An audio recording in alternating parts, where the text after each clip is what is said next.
Oh, we rolling deep with the Jets on the rise. A team full of dreams under these bright skies. The world is our stage, we ain't gonna hide. Green and white till we die. Jets worldwide, wide, wide. Johnny Boy and Snowball in the zone. Yeah, we're family here, never alone. Jets worldwide, this is where we shine. A true dedication, victory's our sign. Green and white forever, we in our prime. You know we gon' ride, just give it some time.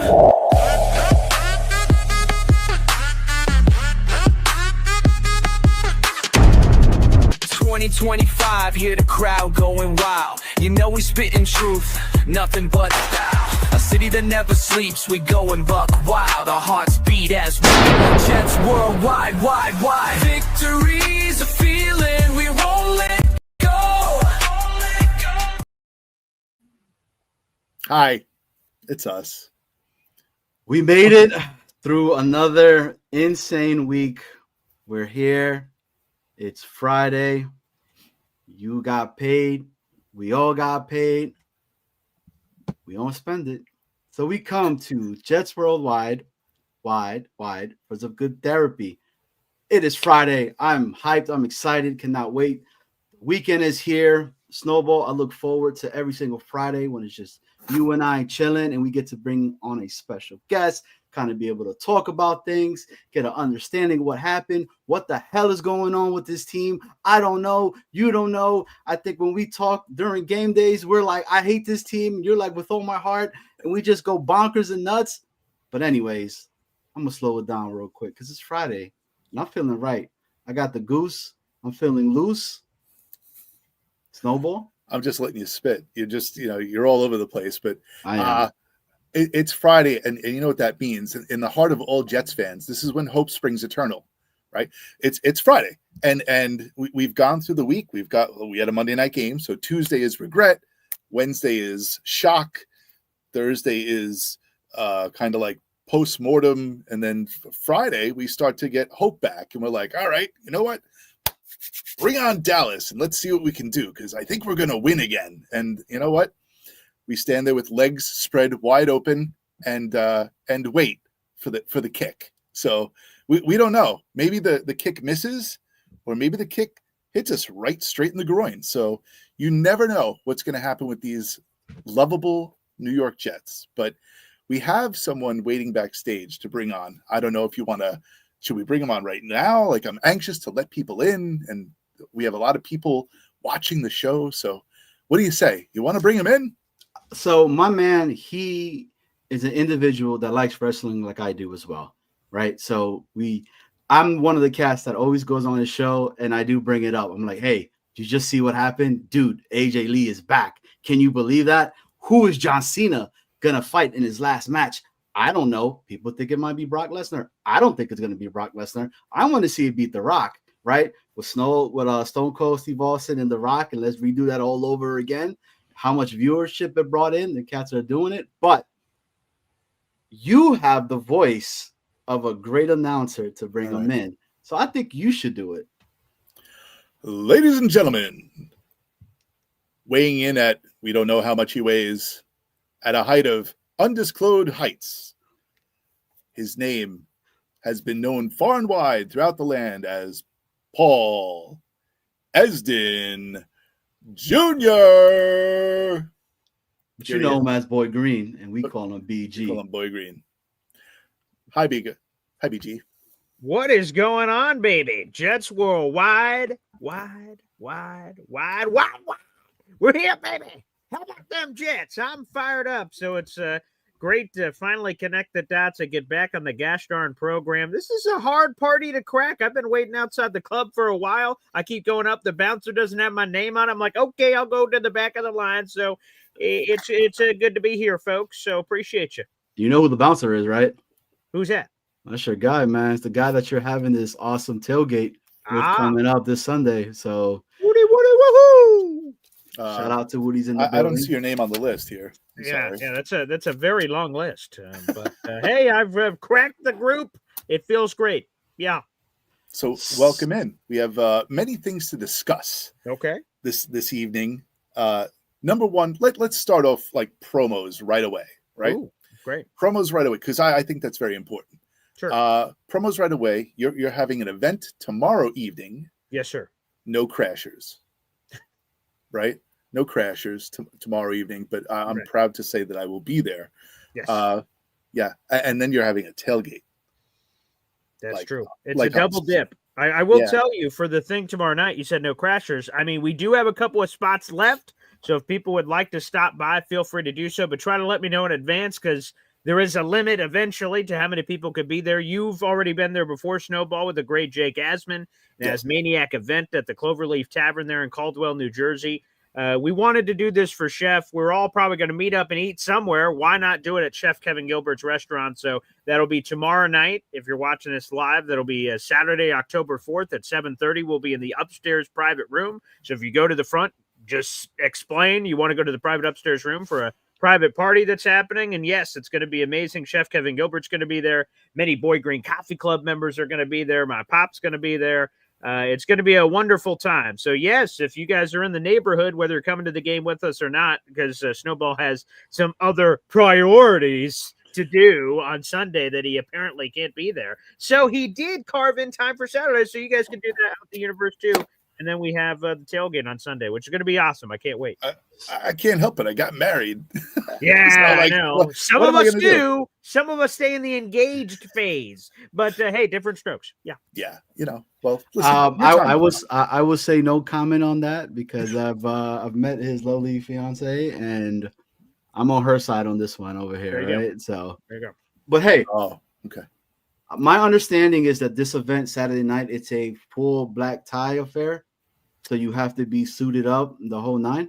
Absolutely not. You can wear whatever the hell you want to wear out there in the universe. I mean, I'm expecting a lot of different ensembles, quite frankly, coming in there at the Cloverleaf Tavern. So that will be interesting to see faces to places. That'll be a lot of fresh people I've never seen before. Snowball, of course, I've already met before. We did a tailgate last year with Nick Shine. Shout out to Nick Shine. And that was cool to meet a couple of people. But yeah, there's a lot of people I'm meeting for the first time tomorrow night. Indy Jets is supposed to be there. Philly Noodles, DNY for life. I'm going to miss a lot of people. But yeah, there's going to be a ton of people there. And then even more people at the tailgate the next day, which will be spectacular. So I am excited to have you on here, right?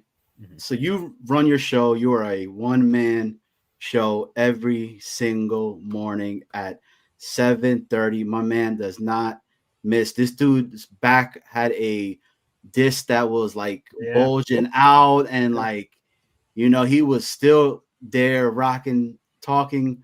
We had some of the words he said, I had no understanding what he was saying. There was some slurring going on there. Yeah. But it was all right.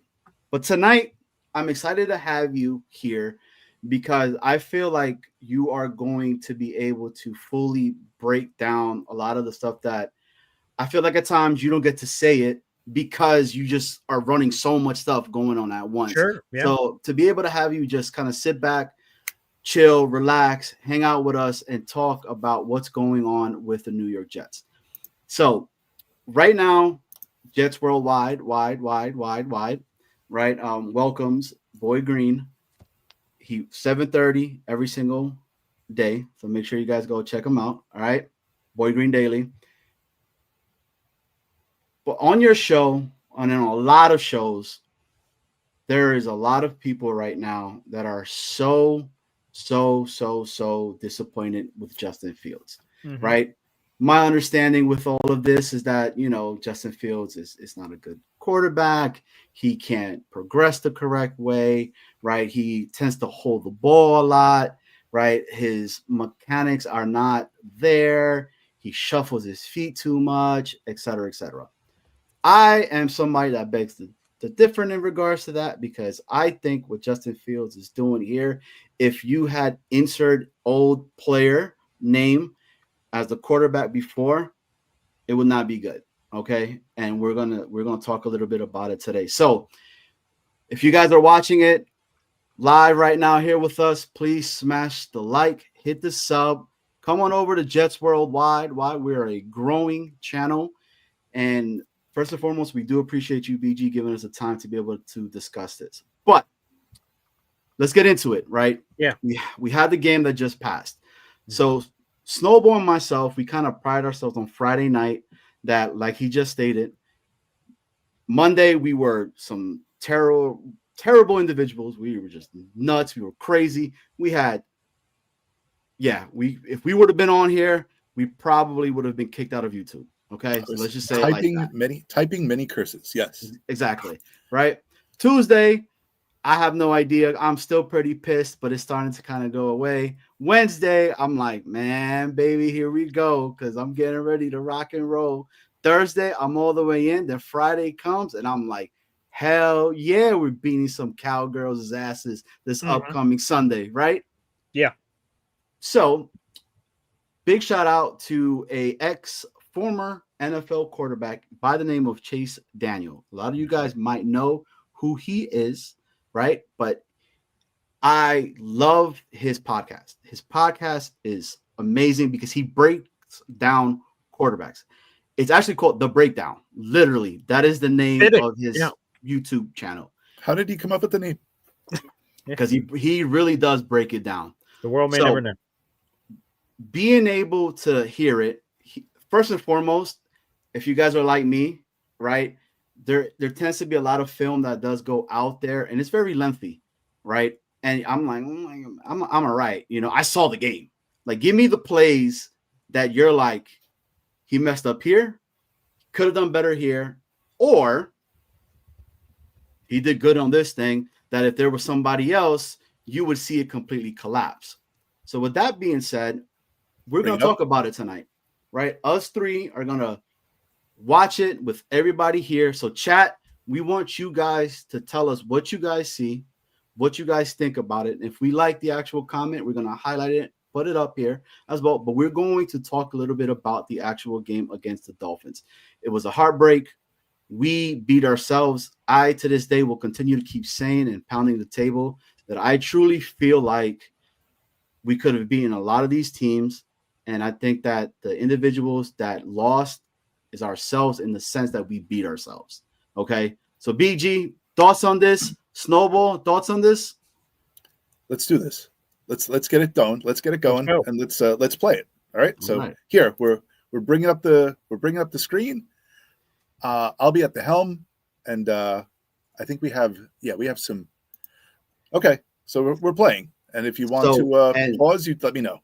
So make sure you guys hold on real quick. Down here on the actual little ticker itself, that's his actual YouTube channel. Guys, if you guys like what you see on it, please go on over there, subscribe, and watch it. He breaks down a lot of film. It is awesome. It's all about the quarterback as well. He breaks down the Pittsburgh game and what he saw about Justin Fields. Prior to the season, he broke down a lot of Justin Fields film to kind of get you into what Justin Fields could potentially be. But these are some of his plays. It's 12 minutes long. We're going to pause between the different plays and then discuss. All right, here we go. Is struggling. There was zero time for him to throw the football a couple nights ago when they played, and then this Miami defense, which I do like their jerseys. They seem to know every time. Okay, wait. I don't like their jerseys, but let's keep going. I don't. And what he said in the beginning, and was able to pressure, just like right here, like it's just they're bringing 7 guys, and it was a bunch of this all night. And I sort of like what they're doing. First of all, they need to get Garrett Wilson the ball more, but they're motioning from here all the way over to run a deep post, and they're trying to run a sail route right there for a combination. And it's a half field read. That's what Justin Fields really likes. That's what he does a good job with. But you can see right here, there's just nothing. There's this guy scot-free, and you're going to see a lot of this, like this dude running back trying to block. But luckily, Justin Fields, there's the line of scrimmage. I mean, that's an easy, 18-yard run. And that's really where he shines. And it's hard as a pass. So we've watched this before. Do you want to go through this again or what? Yeah. So in the very beginning of this part, in this play itself, he says that the offensive line is struggling. On the last show, I said, hey guys, do you guys think that the line is struggling like a little bit? I think we're kind of getting exposed. oh no, we're not, and nobody wants to hear it. I think with us, you say something bad about the Jets, and it's like I'm about to come in, kick your butt because you can't talk about the Jets. But we're all Jet fans here, so we're the only individuals that could talk about it. But yeah, play it, and you guys could see this actual view of it to see what we're talking about. Sir, to get back there and to show you what you do well when you don't have enough time to do that. Tight end, extra O lineman. So 13 jumbo, because you're calling a jumbo this guy right here. 13, one back, 3 tight ends, and then you have Garrett Wilson. I like this personnel a lot. It's just I felt like the Dolphins knew exactly what Fields was doing, and when Fields was passing. So are we stopping and diagnosing that play then? So that's the play. So everybody saw it, right, on what just happened. Okay. So BG, you're the guest. Yes. Give me your thoughts in regards to this. Well, I'll tell you right off the top that Jeremy Ruckert is booty cheeks. I mean, we talked about okay. Jeremy, I'll do a sped up version because I know we have a lot of plays to get into here. Jeremy Ruckert, when he was first drafted, of course, we're all excited. The story was easy. He's a longtime Jet fan. Bill Ruckert, his dad, crazy Jet fan. That's all good. But then when we got to the actual football on the field, Jeremy Ruckert stinks. Has stunk. Couldn't block, couldn't catch, had been terrible. And then heading into this year, we heard Tony Richardson say that he took him under his wing to learn some more fullback, and they were supposed to use him in all these creative ways. And I was like, man, I don't even know if this guy should make the roster. Long story short, he makes a roster, and Jeremy Ruckert through the first couple of weeks isn't terrible. He's not a superstar, but he's not terrible. I'm like, okay, he can be a serviceable guy. And then he's completely imploded again back into the same player that he was. So, yeah, Jeremy Ruckert is awful. And obviously that's highlighted here on this play. He's got a very simple responsibility. It's to pass protect. You're seeing it here where he's supposed to pass protect against a defensive back. You know what? Tight end versus defensive back, I like those odds. I like how they measure up size-wise, height, weight, speed. That should be at least a win or even Steven for Jeremy Ruckert, where that's where it is. And it is so clearly not that, which is terrible because they're relying on him in this one-on-one scenario on the right side of your screen to be able to do that, and obviously he can't. Exactly. Gets beat outright. He goes right, and goes left, and the rest is history.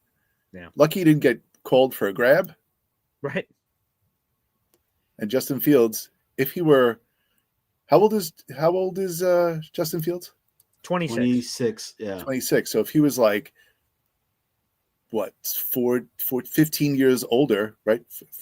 15 years older? Yeah, 15 for Aaron Rodgers. Right. If Aaron Rodgers is in that play, Aaron Rodgers dies. Okay. Yeah. That's just what I just, there's a lot of people going, Aaron Rodgers. Look at that play right there. Aaron Rodgers is dead. He dies on the football field right there if that play happens. So I think that has to go into the context of, oh, would you rather have this quarterback or this quarterback? I think that's a great example right there.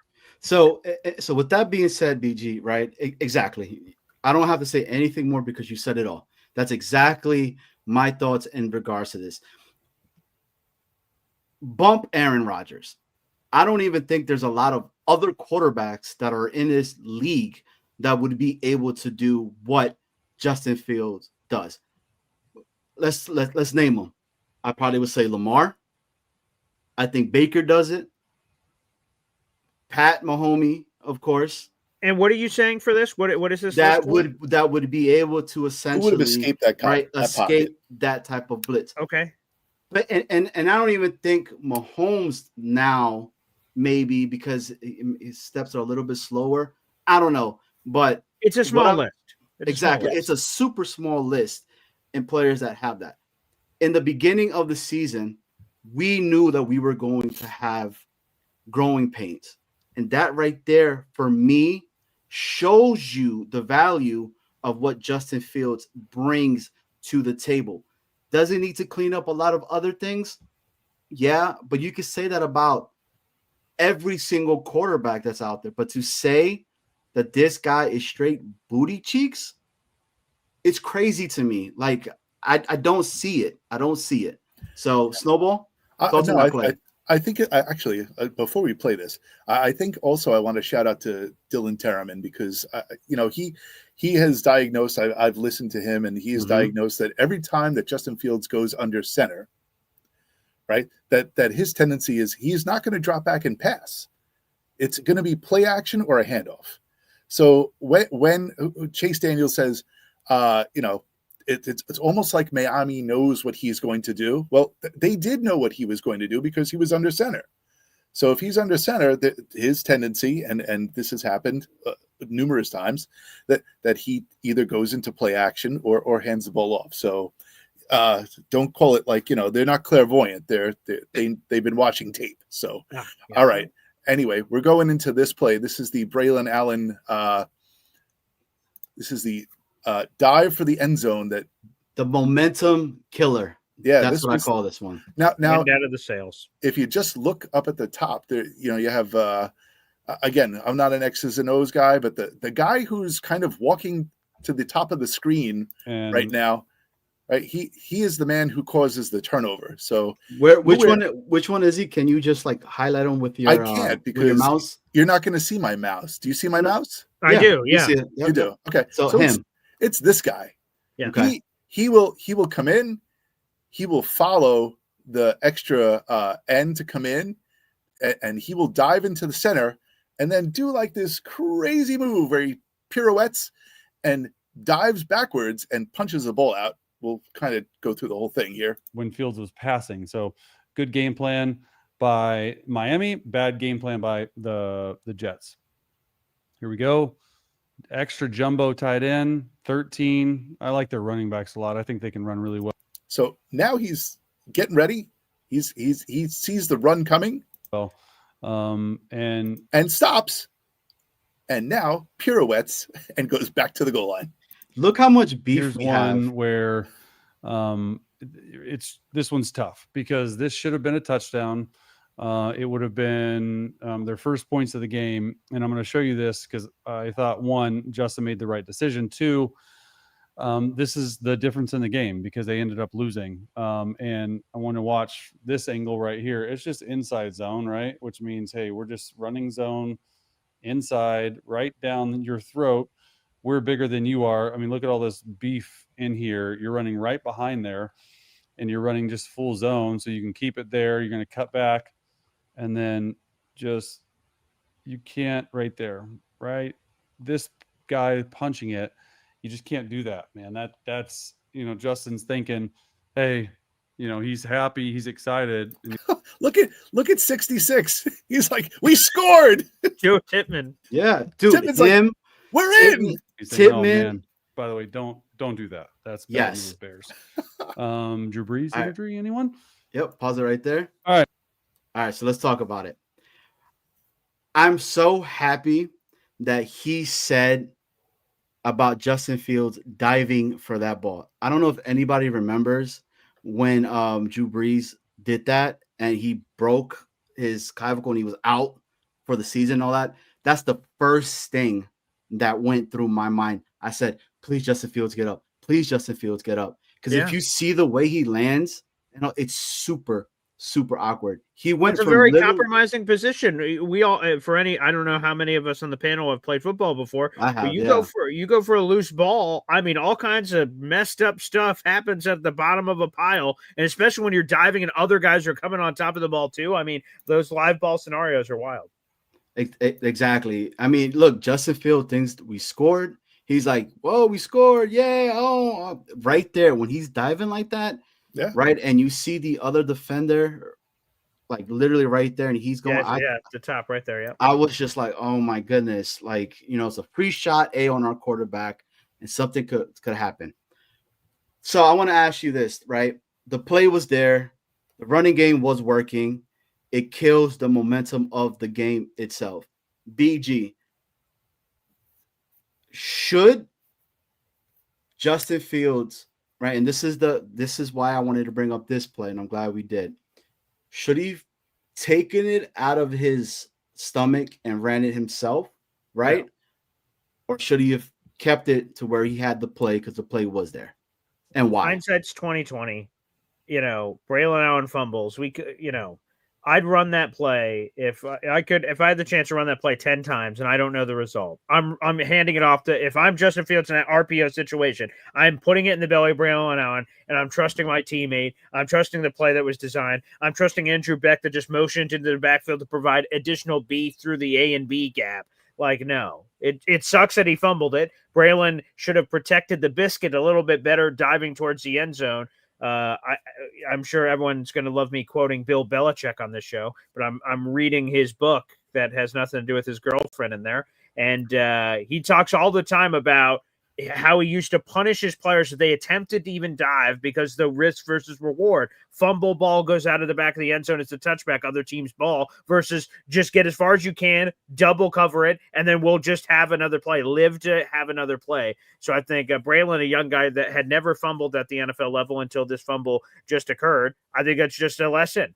The Dolphins player that Snowball highlighted with his high-level mouse pointer there, like him coming back and punching the ball out, savvy play by the Dolphins to not give up when it appeared that Braylon Allen was going to score. No, Justin made the right decision. Look at how the play develops. If keeping it, and he was moving laterally, so he would have had to try to overcome the difference of another lateral defender. I don't like that game. I thought it was more open up the field with Braylon Allen. It just sucks it was a fumble.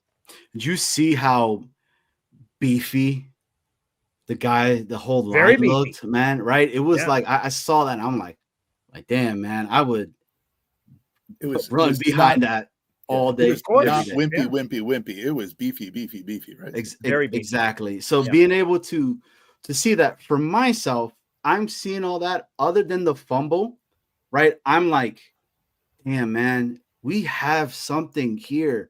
Like this offense that we have, we would have killed for it maybe 2 years ago when our defense was like top defense, one of the top defenses in the league. And all we asked, right, if we would have scored more than I think was 17 points a game, and I think we're averaging Snowball like over 20 something, 23, right? We would have won so many games. Should have, could have, would have happened, whatever. It didn't, and everything. Yep. Mm-hmm. But the reason I'm glad he brought up that play was because there was a lot of people that said, that's the reason why Justin Fields is not a good quarterback, because he should have read what was going on and pulled the ball and ran it himself, and then he would have scored because it was so open. No, you had all them guys over there. He's having to try to go to the edge. Them guys are super fast, so they'll be able to cut that edge really, really quickly. Chase Daniel, again, if you guys like his stuff and what he's breaking down right now, please, on the ticker, go check him out. I like what he's doing, because first and foremost, the way he breaks it down is, for myself, simple. Sure. It's awesome. Make it easy for me and all that. And big shout out to DT too, because Dylan Turman does great work, baby. Man. DT in the building. All right, so next play. All right, here we go. Nobody understands Justin Fields. Drew Brees injury, anyone? All right, back to more Justin stuff. I like this. I thought they were good pre-snap. They moved a lot. They did some decent stuff. It wasn't anything crazy formationally, but you're going to move there to there. I will say they either pressured everyone, or the Dolphins played zone coverage where Justin had to check it out, because I'm just watching through the entire game. There was not a lot of stuff open here. They're pressuring him. Nice third down conversion. Nothing too crazy about this. I like what they're doing. They're going out and they're going in, and they want this pick called right here. It doesn't make sense. And then you're going here over the ball. So you really want to read the out route to the wrap route to this like sort of sit route right here. And they're able to find a completion. I did not think this was PI at all. Let's watch this. Let's watch his footwork. Let's watch everything. Mm-hmm. They ended up bringing 20 right through the A gap. The protection, if they weren't pressuring, was good. Now, when they were pressuring, not so good. 32 right here. It's a good pickup. What? That was a good pickup? Hold on a second. No. Watch what he says, though. Watch what he says, though, after that. Watch what he says. Let's watch this. Let's watch his footwork. Isaiah Davis whiffs He Watch 100% whiffed. everything. But he breaks it Ended up down. bringing Watch. 20 right through the A gap. The protection, if they weren't pressuring, was good. Now, when they were pressuring, not so good. 32 right here. Okay. Yeah. All right. So watch what he says now about him. It's a good pickup until he misses. Like, you want to Okay. not drop your head like that. But Justin's going to the right spot at the right time. Let's watch his footwork. Left, right, left. Okay. Still really just long real quick, release. how The can you ball say is good until he misses? So it was bad. Well, what he's saying is that He made a move. he essentially picked up. He saw I guess what the linebacker was doing, right? Because he was shifting all over to come. But he put his head down. he delayed him at least to get Yes. to Justin Fields, which allowed Justin Fields to make the pass. I guess. Right. Exactly. Isaiah Davis became a speed bump. But this is Right. how you do not essentially, right? I see. Okay. Pick up Like that somebody won't like work that. every time, but that worked this time. It worked this time. But look, everyone else is doing their job on the line. Sure. So, Look. we're Look, yeah, okay. look across. Olu, Simpson, Myers top, Armand Membu's been spectacular. Yes. Right? Across the board. Everyone's doing their way job. down here, and he gets it up there. And you're going to see a couple times where he is Good read, good throw inaccurate by with the Fields. football. But you see right there, like back foot off, not the best mechanic. And to tell you, So who he is- talks who about is them. who's the receiver that I Is can't that see the numbers blurred. 83? but- Can't see it. 83? Josh Reynolds. Josh Reynolds. He barely touches. Watch in the upper right hand corner. Okay, Barely. I'm watching now. Yep. Oh no, he does. He does clip him. So Long release. The ball is way down here, and he gets it up there. And you're going to see a couple times where he is Oh yeah, he definitely inaccurate with the clipped him. football. That's Yeah. definitely PI. He shoulders his ass. yeah, That should have been a You pick. see call. right there, like back foot off, not the best mechanics. Oh Obviously, God! this is his Wow, first that game is back, that is an a awful nice first pick. down on a third down. he was throwing his hand up in the air like, where's the flag? Where's the flag? He should have. But that's what I mean, right? So again, I'm glad he brought that play up because the whole time we watching this game, were there a lot of penalties that should have been called for us? Yes, but there's some stuff that we did get away with Sure. that there's Like not that. being it's not really being talked about. He also talked about Justin Fields' mechanics on the deliverance when he throws the ball, like the way he winds it up essentially, right? It's so lengthy. And that's one of the things that he said that he needs to continue to keep working on this as well.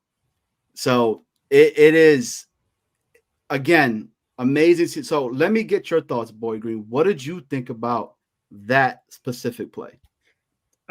First off, it was the coming out. That's just a microcosm of the coming out party for Mason Taylor, which is exciting that there was an effort. You heard it during the week in terms of the press conferences. Aaron Glenn, Tanner Angstrand, who speaks on Thursdays. Well, it was Friday this past week because they played on Monday Night Football, so everything was delayed. But you heard that there was an effort, a concerted effort to get Mason Taylor the ball more. And we need that because Mason Taylor's a top 50 pick. And why did you draft him that high if you're not going to get him the ball? And number two, obviously, we need somebody opposite of Garrett Wilson. So I thought it was a great read by Justin Fields. And again, Chase Daniel, the former quarterback, he can question footwork better than I can. But I just thought Justin Fields did what was necessary. He got the ball from point A to point B. Mason Taylor had a little bit of the turf monster and fell over. But as we all learn in school, stop, drop, and roll, and found his ass to the first down marker, which was key on that third down play. So, I thought it was good by Justin Fields, good by Mason Taylor. Whatever word we want to use to describe what that Isaiah Davis verb was supposed to be. And, Speed So bumping. I think for me in that play, that's more on Mason Taylor because he does have to kind of almost contort his body to catch that ball itself. If you see when he throws that ball, if he throws a ball, I want to say a little bit more like a little bit more up, a little bit more with some more with range. more arc, you're saying? Yes, he would have essentially had a lot more yardage and everything. But he had So you think that was on Fields not throwing it, not Mason keeping his feet? correct. Interesting. Okay. Exactly. So I don't see it being Taylor that he's tripping. I see it Taylor is having to switch his momentum to go ahead and catch that ball, right, and still have the presence to know where the first down play is. from here, to do that. Snowball. Let's see. See, look I at don't that. know, man. He's going like this. You know What what? Catches the other ball way like was that. Justin supposed to get it to Mason with where he was on the field? There Right was no there. other way. How was Look at this. Look at where Mason is, top screen here. Where other way with how the field is set up here and as he's on the hash? I don't understand. Like, that was the only play. Like, I think it was Mason's route that Justin couldn't get it to him to run with purpose to maybe gain another 10 there. But Yeah. we're nitpicking, perhaps. We're going to the And next we play. are. Yep. Go All right right, ahead. next play. Medium. Get him the football. Garrett Wilson. Every single time you can. Here's another thing I noticed too. I mean, that's a hell of a catch. That's why I put this. This was a horrible throw. Another thing right here, I don't really know what this motion does other than get you to the inside and off. Like, there were some times, I understand this motion. There were some times in the game where they're motioning just the motion, and it just doesn't make sense to me. But this one does, because you're going to use a corner route, then you're going to bring Garrett Wilson all the way inside. Remember, they were college teammates, and then just run an out route. If this ball is placed on the front shoulder, I think you get more yards. So, you know, Okay. So he's releasing right now. the timing, this is where I thought that, I mean, really good job making a miss. That's fair. Still get some more. But this is where Justin struggles, is accuracy. He throws to the open receiver more often than not. Here's the one thing. He doesn't throw guys open. And that's what I If wanted that to makes talk sense. about. It does. So Garrett Wilson, one of the best receivers in the game. You see how right here, and it's hard to see. I'll show you the other view. You see how he drops down and then comes up. So a lot of other quarterbacks would already be here. The ball would be here. His ball is there.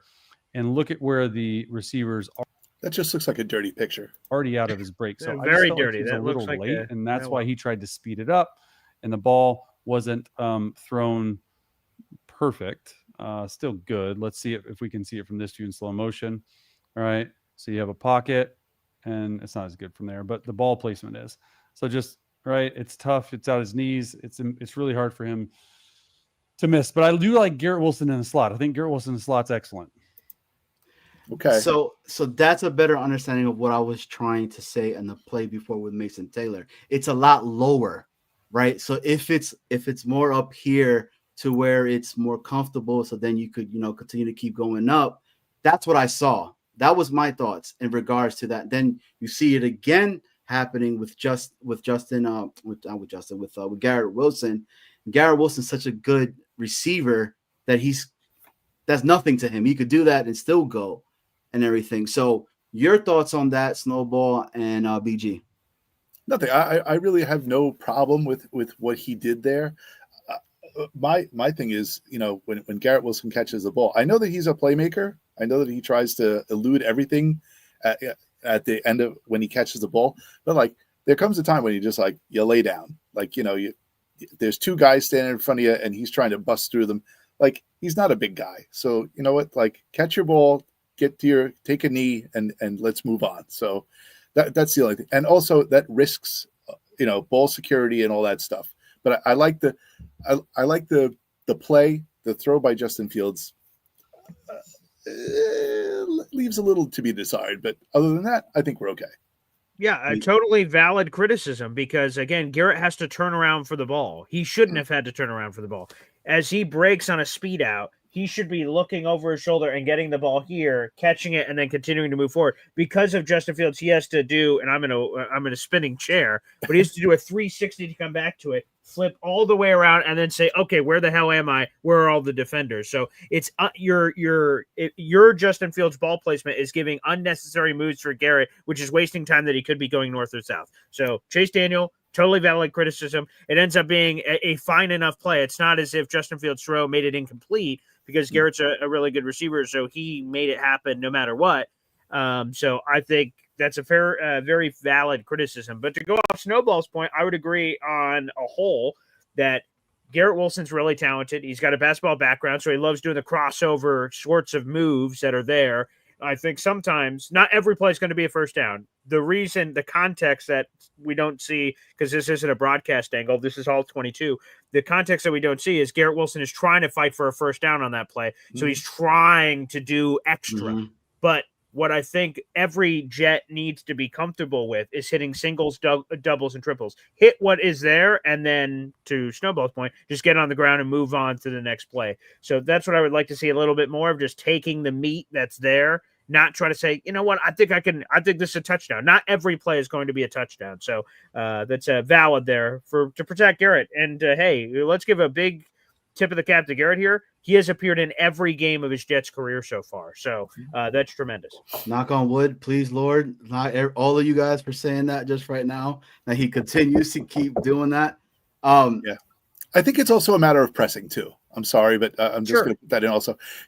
Being in the position that they are now, I think that every player on the Jets team is pressing. They're under a lot of pressure. They feel like everyone wants to be a hero. Everyone's got to put a cape on and be the hero of the game. So again, I think when people press, they make mistakes, and that's what you're seeing all throughout the Jets performance last game a lot. They're pressing. They're making stupid mistakes.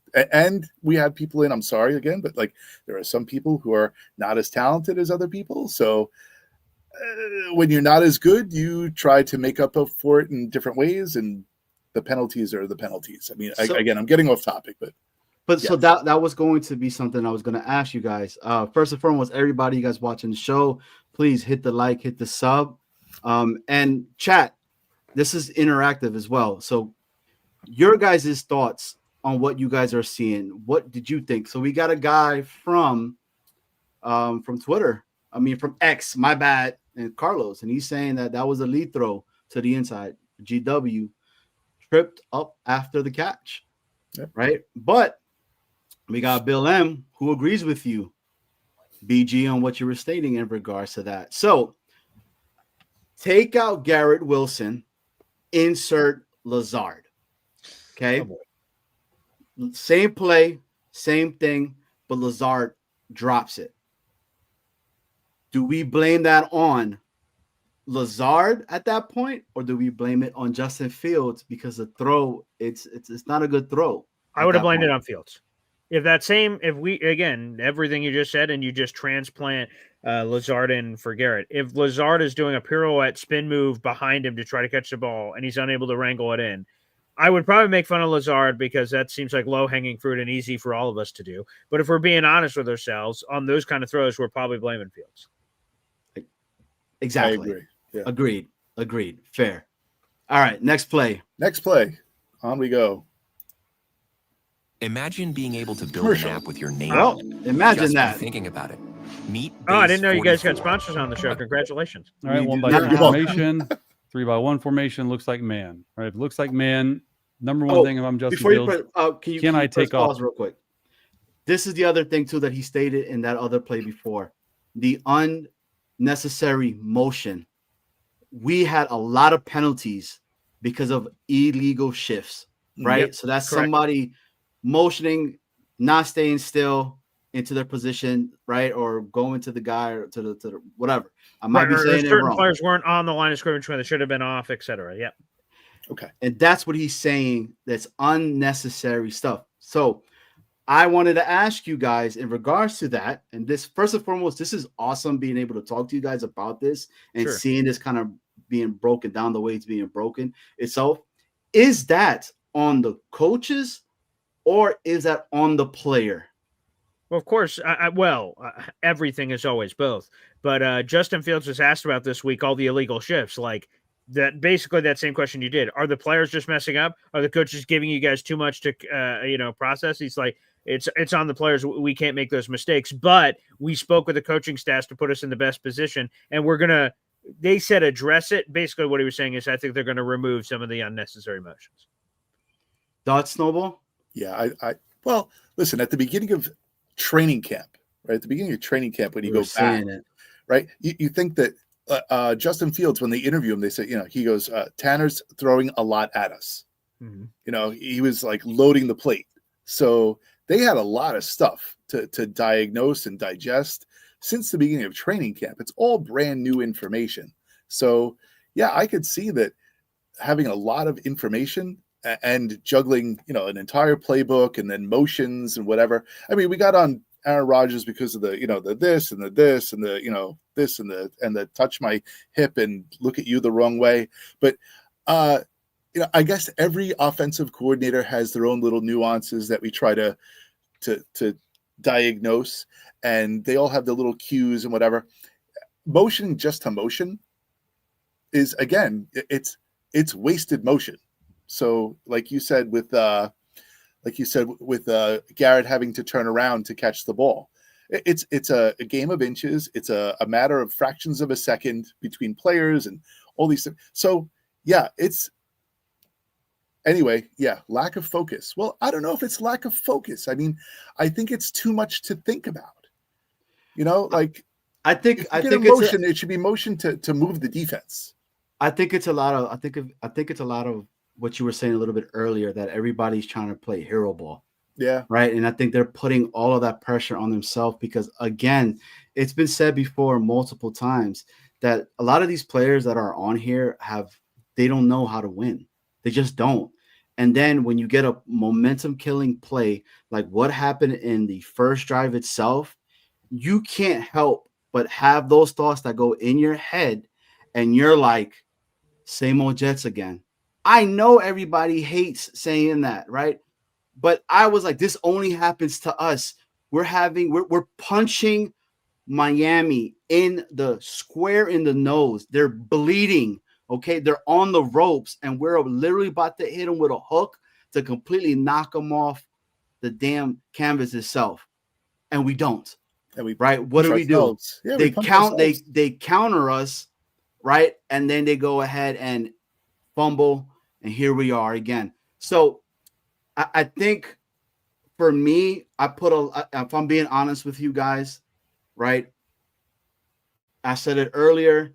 We've been wanting an offense that scores more than 20-something points. They're doing it, right? Yes, this is only 4 games so far of itself, but there's something here is what I'm trying to say, and when I hear the noise of a lot of individuals that are saying, first and foremost, you're entitled to your opinion, okay?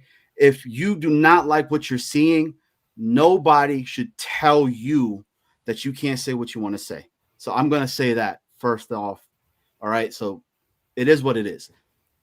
But I can't get down with individuals saying just destroy everything.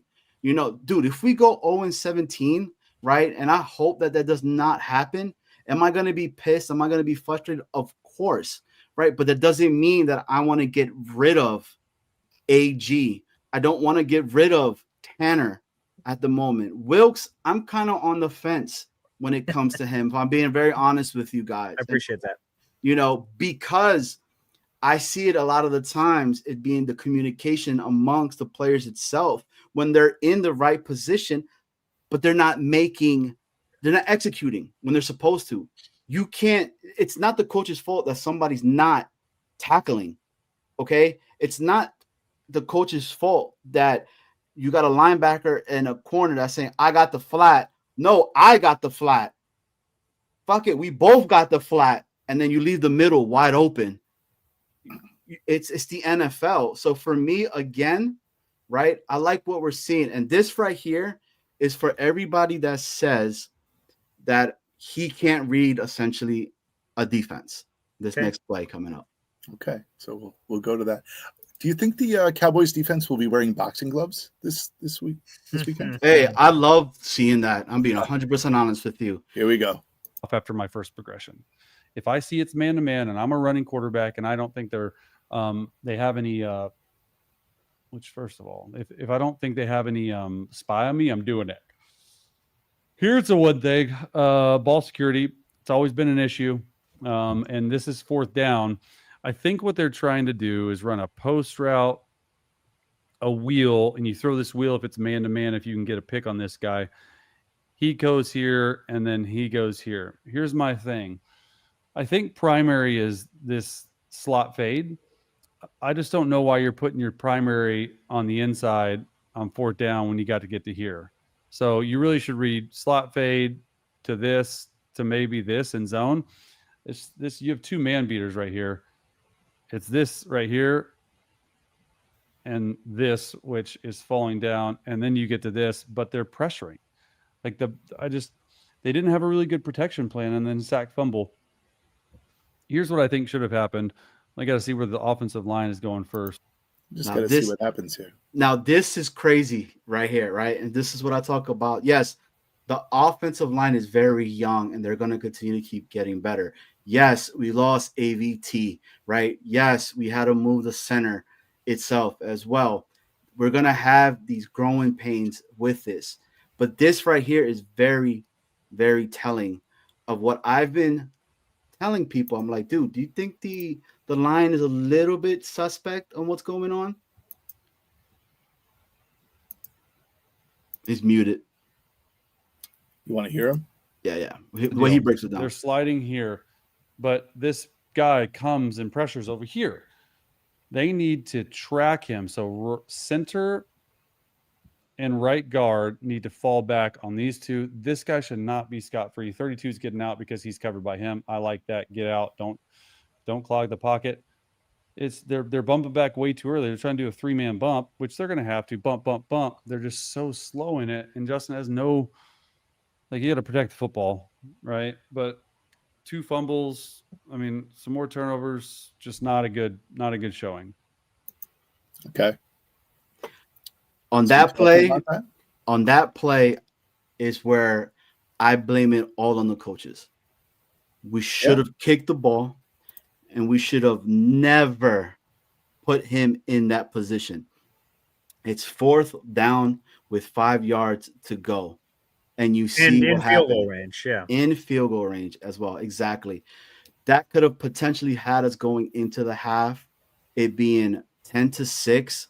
With us getting the ball, you feel a lot better going into the half 10-6. Other than shit, we just fumbled the ball itself, and we only got 3. We got some catching up to do. Your thoughts, Boy Green, on what you saw on the line on that one itself, on the way it was supposed to shift, but they didn't. You see Tippmann and Membu blocking one guy, right? Yeah. And you see Tippmann bump himself, and like oh shit, it's the wrong dude. Thoughts? Yeah, I just want to say this because this may sound obvious, but it sort of feels important to say because, like Chase Daniel said, that Justin Fields has had ball security issues his entire career. Like, look at the fumbles.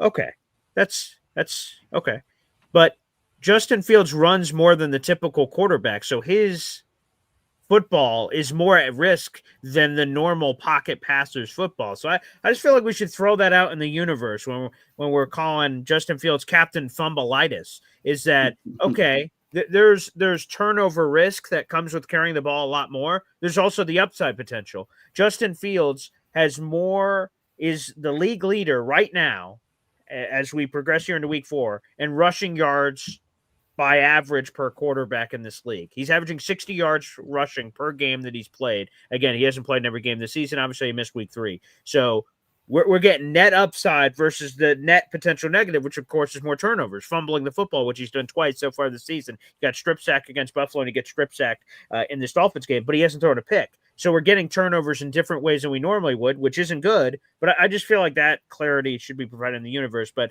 yeah, the miscommunication to me, I don't think was on Membu. I think it was Tippmann Myers. I think it was interior play that Membu did his island work and took care of business. The guy comes around the edge, but only the edge because the Tippmann Myers miscommunication occurred, which, Tippmann's played whatever it is, 200 and what would it be now? 50, 61. And he's played like 300 snaps of right guard in his NFL career. So there's some miscommunication there. Myers is the longtime center. So, yeah, that's part of the miscommunication about this young offensive line being together.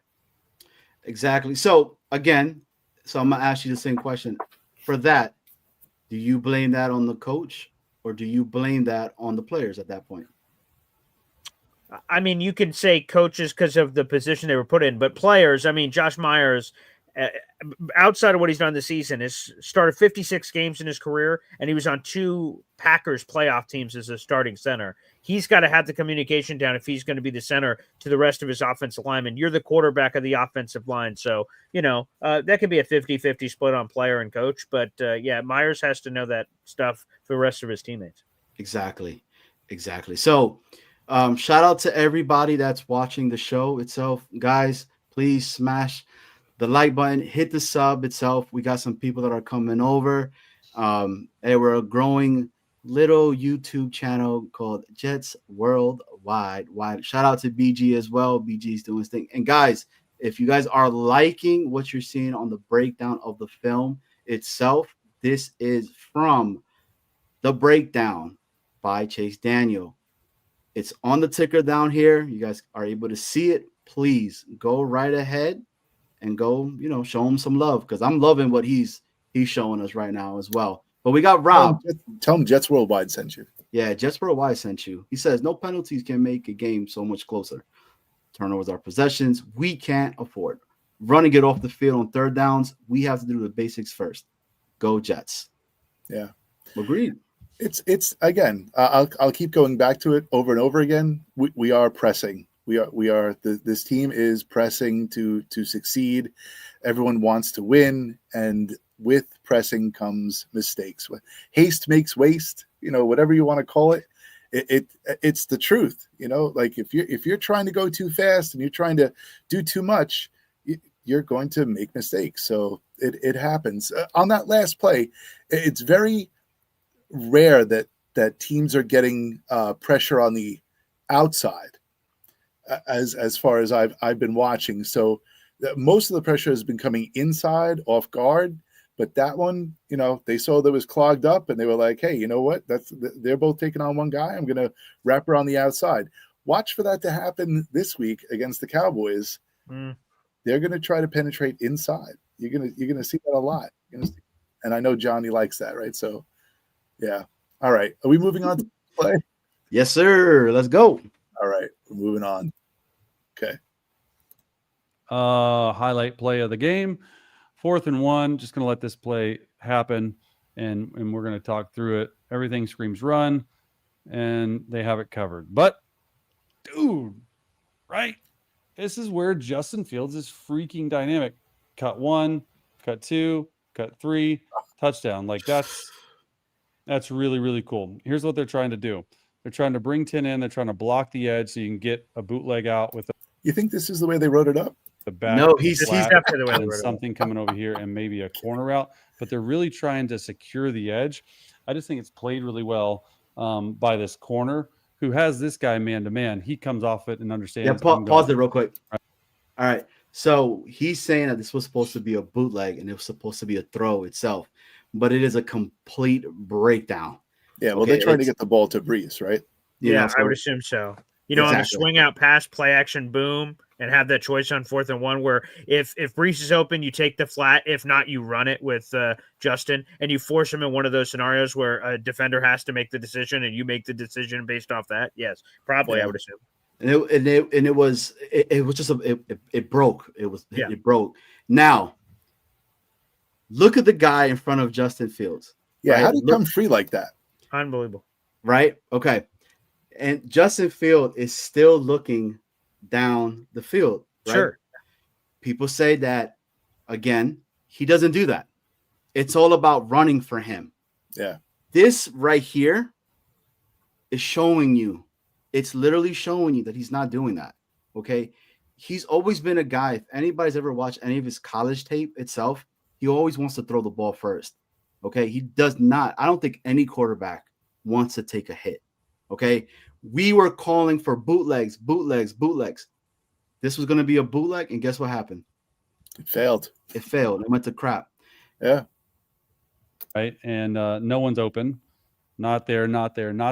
This is what you can bring to an offense. When he does this, and like I thought he was dead in the water, it's just unbelievable for him to go. And I mean, it's whoop. Have you ever wanted to see your home from space? Yes. With this free satellite Earth map tool, you can zoom right down to your Yeah. It's Isn't that what impressive to Google watch. Earth is all about? No. I see it from right here.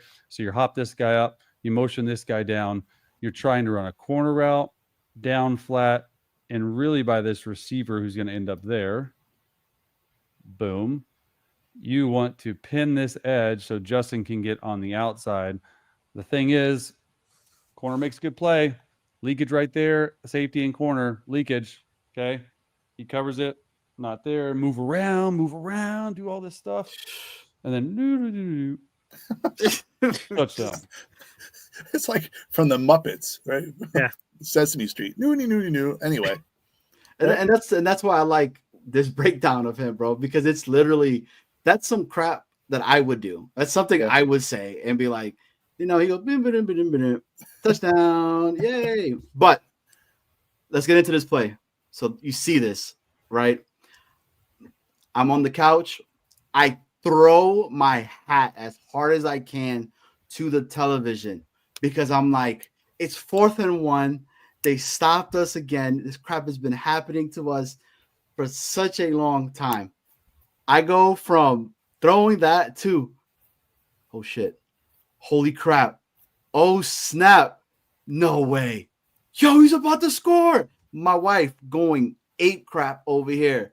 So then, hold on, Johnny, pause for a second. You see him run into the end zone. Then what's the very next thought in your head? What's the very next thought? I mean, I know what I thought right away. We're winning the whole game. No, where's the flag? Like, Oh, hey, shit. all Yeah, right, you're where's the right. flag now, right? What's You're- going to bring this back? So that is Jet thought pattern, like in a nutshell. It's like amazing play. Where's the flag? Yeah. Paul? Yeah, I would just say now for me, unfortunately, I got cock blocked by Bob Lederer, right? So I'm doing the live watch play-by-play thing, and obviously all of us are watching on stream, cable, projector, blah blah blah blah blah. So we're all in different places. That's always the problem with the live stream watch play-by-play party. Bob calls into the show. We have a third person that's calling in, and we're just sort of sitting there for a second. And I'm about to get back to the play-by-play, and Bob says, "Hey, would it make you feel better to know that they score a touchdown on this play?" And in my head, I'm like, fuck you, buddy. But all right, let's see it. And he's like, wow, what a crazy play. He's seeing it. I'm not. I'm not there yet on my stupid internet. And I'm like, so I'm spoiled. So I know whatever's about to happen is a touchdown, but I have no idea what's about to happen. So then I see it after. So it takes a lot of the wind out of the sails, obviously. How crazy is it that 4th and 1 and he does the crazy shit, gets a touchdown? So I'm going to be honest, I was robbed of that moment. So Bob, wherever you are in the universe, fuck you, buddy. Jesus. Hey, shout out to Bob, man. I love his YMCA Jets.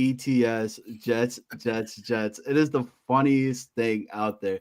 That play needed a Chris Berman play-by-play. Whoop, whoop, I right? miss that dude so Needed much. one of those. Shout out to everybody that's in the chat that's coming in. I see E Boogie in the building itself. It's a lot of more people, man. Rich, Armand, Peg, Artie's in the building as well. Everybody that's watching, please make sure you guys hit the like. Again, it's right here. It's at Chase Daniel Official. That'll take you right to his YouTube channel. You can check out all of these kind of things. And as I think Johnny explained earlier, this is only a slice of the film breakdown. If you want the full thing, you can pay for it. That's up to you guys in the universe if you want to do that to join some of his paid subscription services on YouTube and Patreon. You guys could check out more of his stuff. So I've been watching it.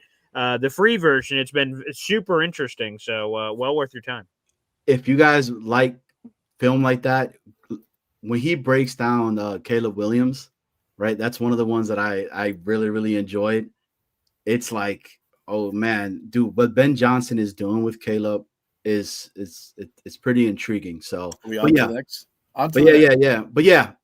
damn it, Bob, how dare you do that? Because if you guys have not seen the video of BG going ape crap when Will McDonald freaking blocks that ball, you guys are missing out, man. That's what I was expecting to see again, right, with this play that happened and everything. But before we go to the next play, you see that.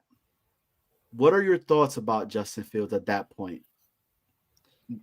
I think a lot of people, again, you mentioned at the start before we even did this film breakdown with Chase Daniel that a lot of people just are running all over Justin Fields saying Jets are 0-4, he sucks, blah blah blah blah blah. But I mean, if you look at all of the numbers, completion percentage, no interceptions, the rushing numbers I mentioned already, he leads the league in rushing yards per game on average for a quarterback. The passing numbers with one game that he missed too. correct, right? Yeah. So, and here's a stat I have it written in my piece. So the league leader in just rushing yards straight up this season is Jalen Hurts. He has 179. Justin Fields is 1 yard behind him. He's at 178. But the important piece of context is what Johnny Boy just said. Justin Fields got his 178 in 3 games. Jalen Hurts got his 179 in 4 games. So with a full game ahead, Jalen Hurts only has 1 more rushing yard, and he's captain tush push. So you can do the math on those yards. So Justin Fields, if he didn't miss that week 3 game, and I'm sure he's going to make up the difference, he's going to lead the league in rushing yards by a quarterback. God willing, health. Like, man, this is just quarterback play we've never seen before, and I just wish that Jet fans, we have a lot of problems. Obviously, we're 0-4. We're -7 in the turnovers. The penalties are egregious. The coaching has been inconsistent on all sides of the ball, quite frankly. Justin Fields is not the problem. He is not the problem. He's not the problem. One more time, he's not the goddamn problem. I agree. He is not the problem. Listen, do you think he's the problem, though? Do I think he's what? Do you think he's the problem, though? The problem? No. Is he the overall solution? We'll see. He's not hurting us. Right. Let's put it that way. He's not hurting us. All right. On to the next play. Right now, this offense is not made to come from behind. So you're down 14 points. I think in the second half, he threw it a lot better. I mean, there's Garrett Wilson on a little missile route. I like this, using pre-snap motioning out, clearing out, and then, hey, I'm going to run by you. Not so fast. Stop. Right there. I mean, it's just a half field read. It's a really good read. And I like what they're doing on this a lot. Like this. I don't love Justin Fields under center. Are we bored? But this is sweet. If you have any type of run threat underneath the center, this is where you want to live. You want to attack the insides, because look at all that does. I mean, this is perfect. This is a well drawn up play. One of the few plays I think that worked and that was wide open. But Justin, see that he fell. He did what you wanted to. Right. You would have gotten his bread basket taken. He said, "No, I'm good." Whoop. Yeah. Right.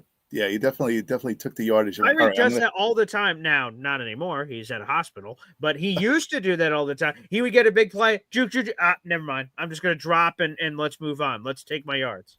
Exactly. But I'm saying, you can see it happening. Dylan Terman's like all the time. He's like, when he's under center, he's not just dropping back and passing the ball. He's always doing a play action, whatever. I thought threw the ball really well. Let's see where his eyes are. Right here. Threw the ball well in the second half. Let me count. See how quickly he gets his head around. I like it. He's already looking. Look at him. Boop. Get there. You want to see there. Hopefully he's feeling the heat from Garrett Wilson. And then he's 1, 2, 3, hitch, ball. Perfect. Like no notes on that one. Thank you guys so much for. Okay. And that's it. Yeah, great play, by the way. Great play design. Great missile seeker of Justin Fields putting the speed and mustard and velocity on the sandwich to get it right to Garrett. Nice curl, open. You love it. Yeah. 100%. And hey, shout out to the breakdown again. It's right there, guys, on the ticker. Go show him some love, man. That honestly was awesome. But in that game itself, right? You said it. He's not the problem, man. He's really not. And guys are destroying this dude, man. So there's the film, guys. Go check it out. See it. Take the time. Don't hear all the outside noise or whatever, right? Make your own opinion in regards to it, and then come back and then have a conversation about it. You know, for me itself, like, it's insane that just people are, so hell-bound on being, we had it over here and all that. Dude, I'm telling you, man, I believe if that person was here that we had before, he's getting killed. Like, the dude's dead. Like, he's on the ground crying right now. Like, So the defense, we have a lot of other issues everywhere else that we're starting to really see. Do you think that we went ahead and we maybe overvalued a lot of these players and we were like, hey, we thought they were going to, or is it the scheme or is it this? I say it's the first time that this whole entire coaching staff is together. They're not babying a lot of these dudes, and this is what you get. I said from jump, I want to be competitive. Okay. We've been competitive in a lot of these games. You might not think we are, but we are. They've been a lot closer than what people are making it seem. Do I want to win? You damn Skippy, I want to win. I want us to win a game, man. Like, what are we talking about? I'm the guy that says 9 wins. Like, give me 9 wins. Give me a winning season. You could continue to keep building that itself. But your thoughts on everything that you saw right there, Snowball and Boy Green. Well, Boy Green and Boy Green. Yeah, I'll say on the defensive stuff you just said, let's just be blunt. Our safeties suck. Our linebackers are injured. We only have Jamian Sherwood left. Quincy's on IR. Who knows when he's going to come back? Marshall McCurry Ball's on IR. Who knows when he's going to come back? So we have random guys off the street that are playing linebacker for us, and they are eating bad on play action. If we did a film study of the defense, every time the linebackers swarm over and bite on run fakes, if I was in offense, I'd be running that all day long and putting the Jets defense in a blender. With the highlighted comment from earlier from Snowball, Chris Bradigan talking about the defensive ends. That was an issue at the beginning of the offseason. It remains an issue now. Jermaine Johnson played 89% of the snaps in week 1, coming off a torn Achilles. That was malpractice by this Jets coaching staff. And Aaron Glenn revealed today that Jermaine Johnson's not dealing with a low ankle sprain, not a high ankle sprain. He's dealing with a calf. And, it doesn't take a doctor to start thinking calf, Achilles, and all the crazy shit that went on earlier. So the Jets were just sort of ridiculous for playing Jermaine Johnson that much. He's paying for it now. He is set to miss his 3rd straight game, although the Jets are giving him some chance. He wasn't officially ruled out on the final injury report. He got the tag of questionable. But if he didn't practice all week, how of a sudden would he just jump into the game? That seems unlikely. So he's likely to miss another game in a row, which means our 2 starting defensive ends are going to be Will McDonald, who played about 51% of the snaps on Monday night, and Michael Clemens played over 70% of the snaps because they can't play Will McDonald on rundowns. He is a dynamic player. I went crazy on that highlight. I'm really excited about his future. The Jets got to make a decision on his 5th-year option after the season, and I hope they accept it because he's a really fun player, but it's a imperfect player. And Michael Clemens, we all know his issues. And we don't have a quality 3rd defensive end. I will not forgive Darren Muji for not getting if I was running the ship, I would have signed a respectable defensive end. We can all argue and debate who that could have been. I was a Jadeveon Clowney guy. He's no longer available. We're actually going to see him on Sunday, so hopefully it doesn't kill us because that's going to make me feel a certain type of way about it. But they needed a 3rd defensive end that would have allowed the Jets not to rush Jermaine Johnson back because then you could have played it safe. Will and whoever this other made-up defensive end I said they could have signed, then you wouldn't have had to rush Jermaine to the field. I felt like the Jets had a pressure to rush Jermaine to the field because they freaking had no one else at defensive end. That's their fault. They could have signed a guy, could have drafted a guy, could have done anything. And the only guy they drafted was some random guy named Tyler Barron,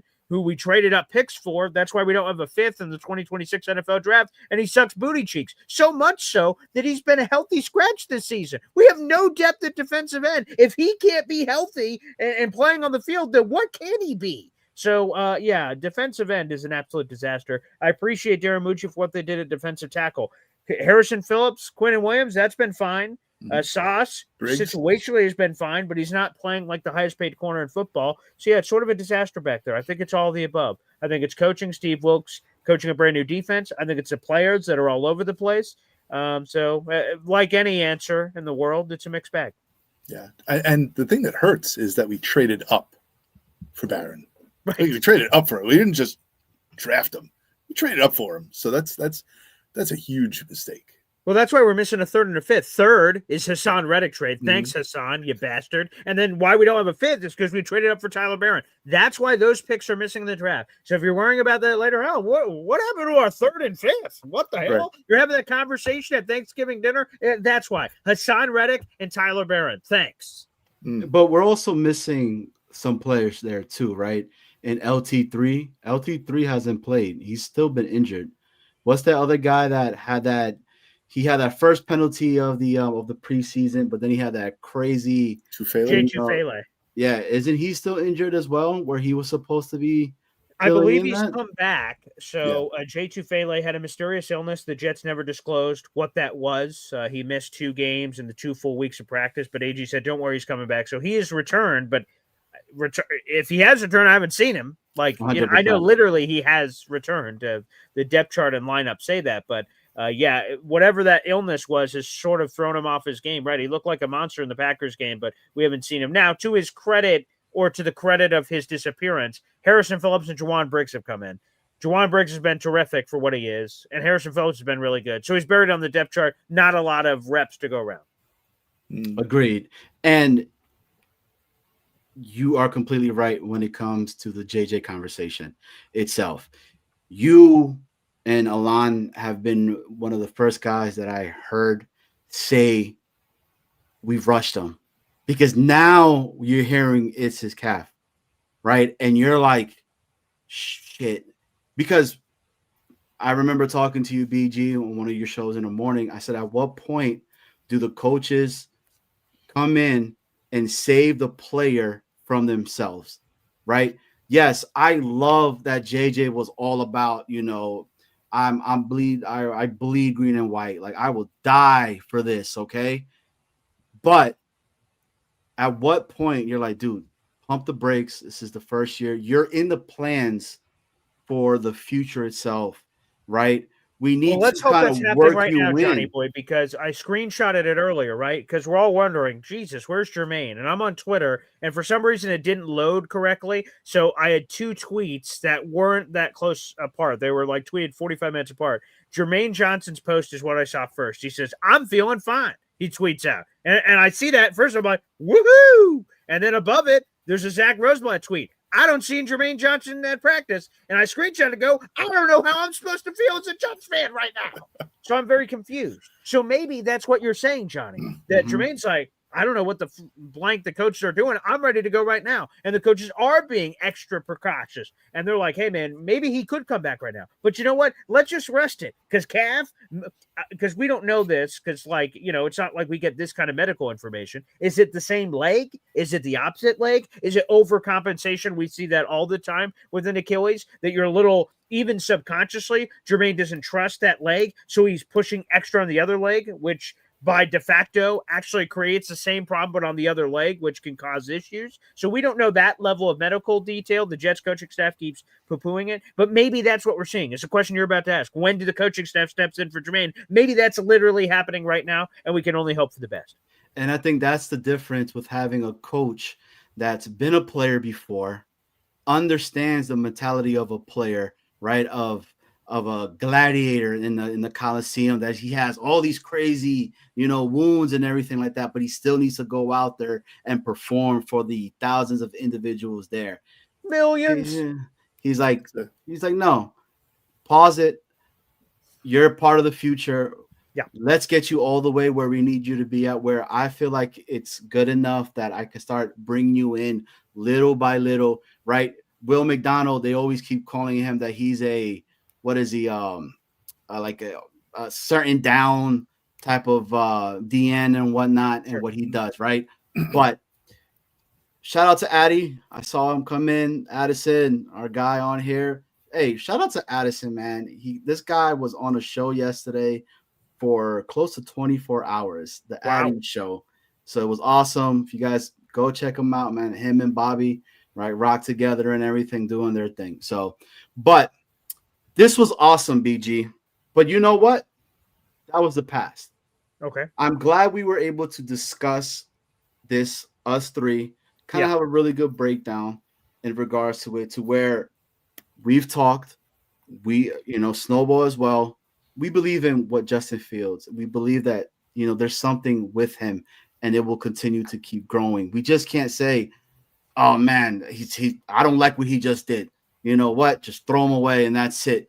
Insert next person. Oh yeah, let's keep the wheel going on. How's that been working for us? Right? But this Sunday, So you got a guy that comes onto your show, right? I have many guys that come on my show, and women for that matter. Not that I discriminate, both genders. Yeah. Well, this guy is special to you. Okay, you guys went to a concert. Okay. All right.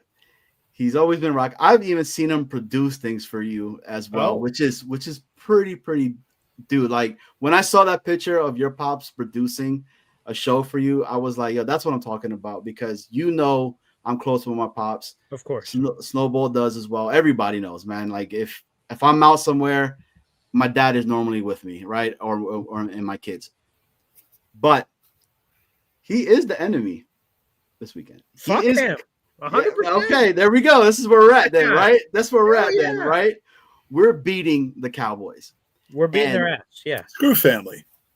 Exactly.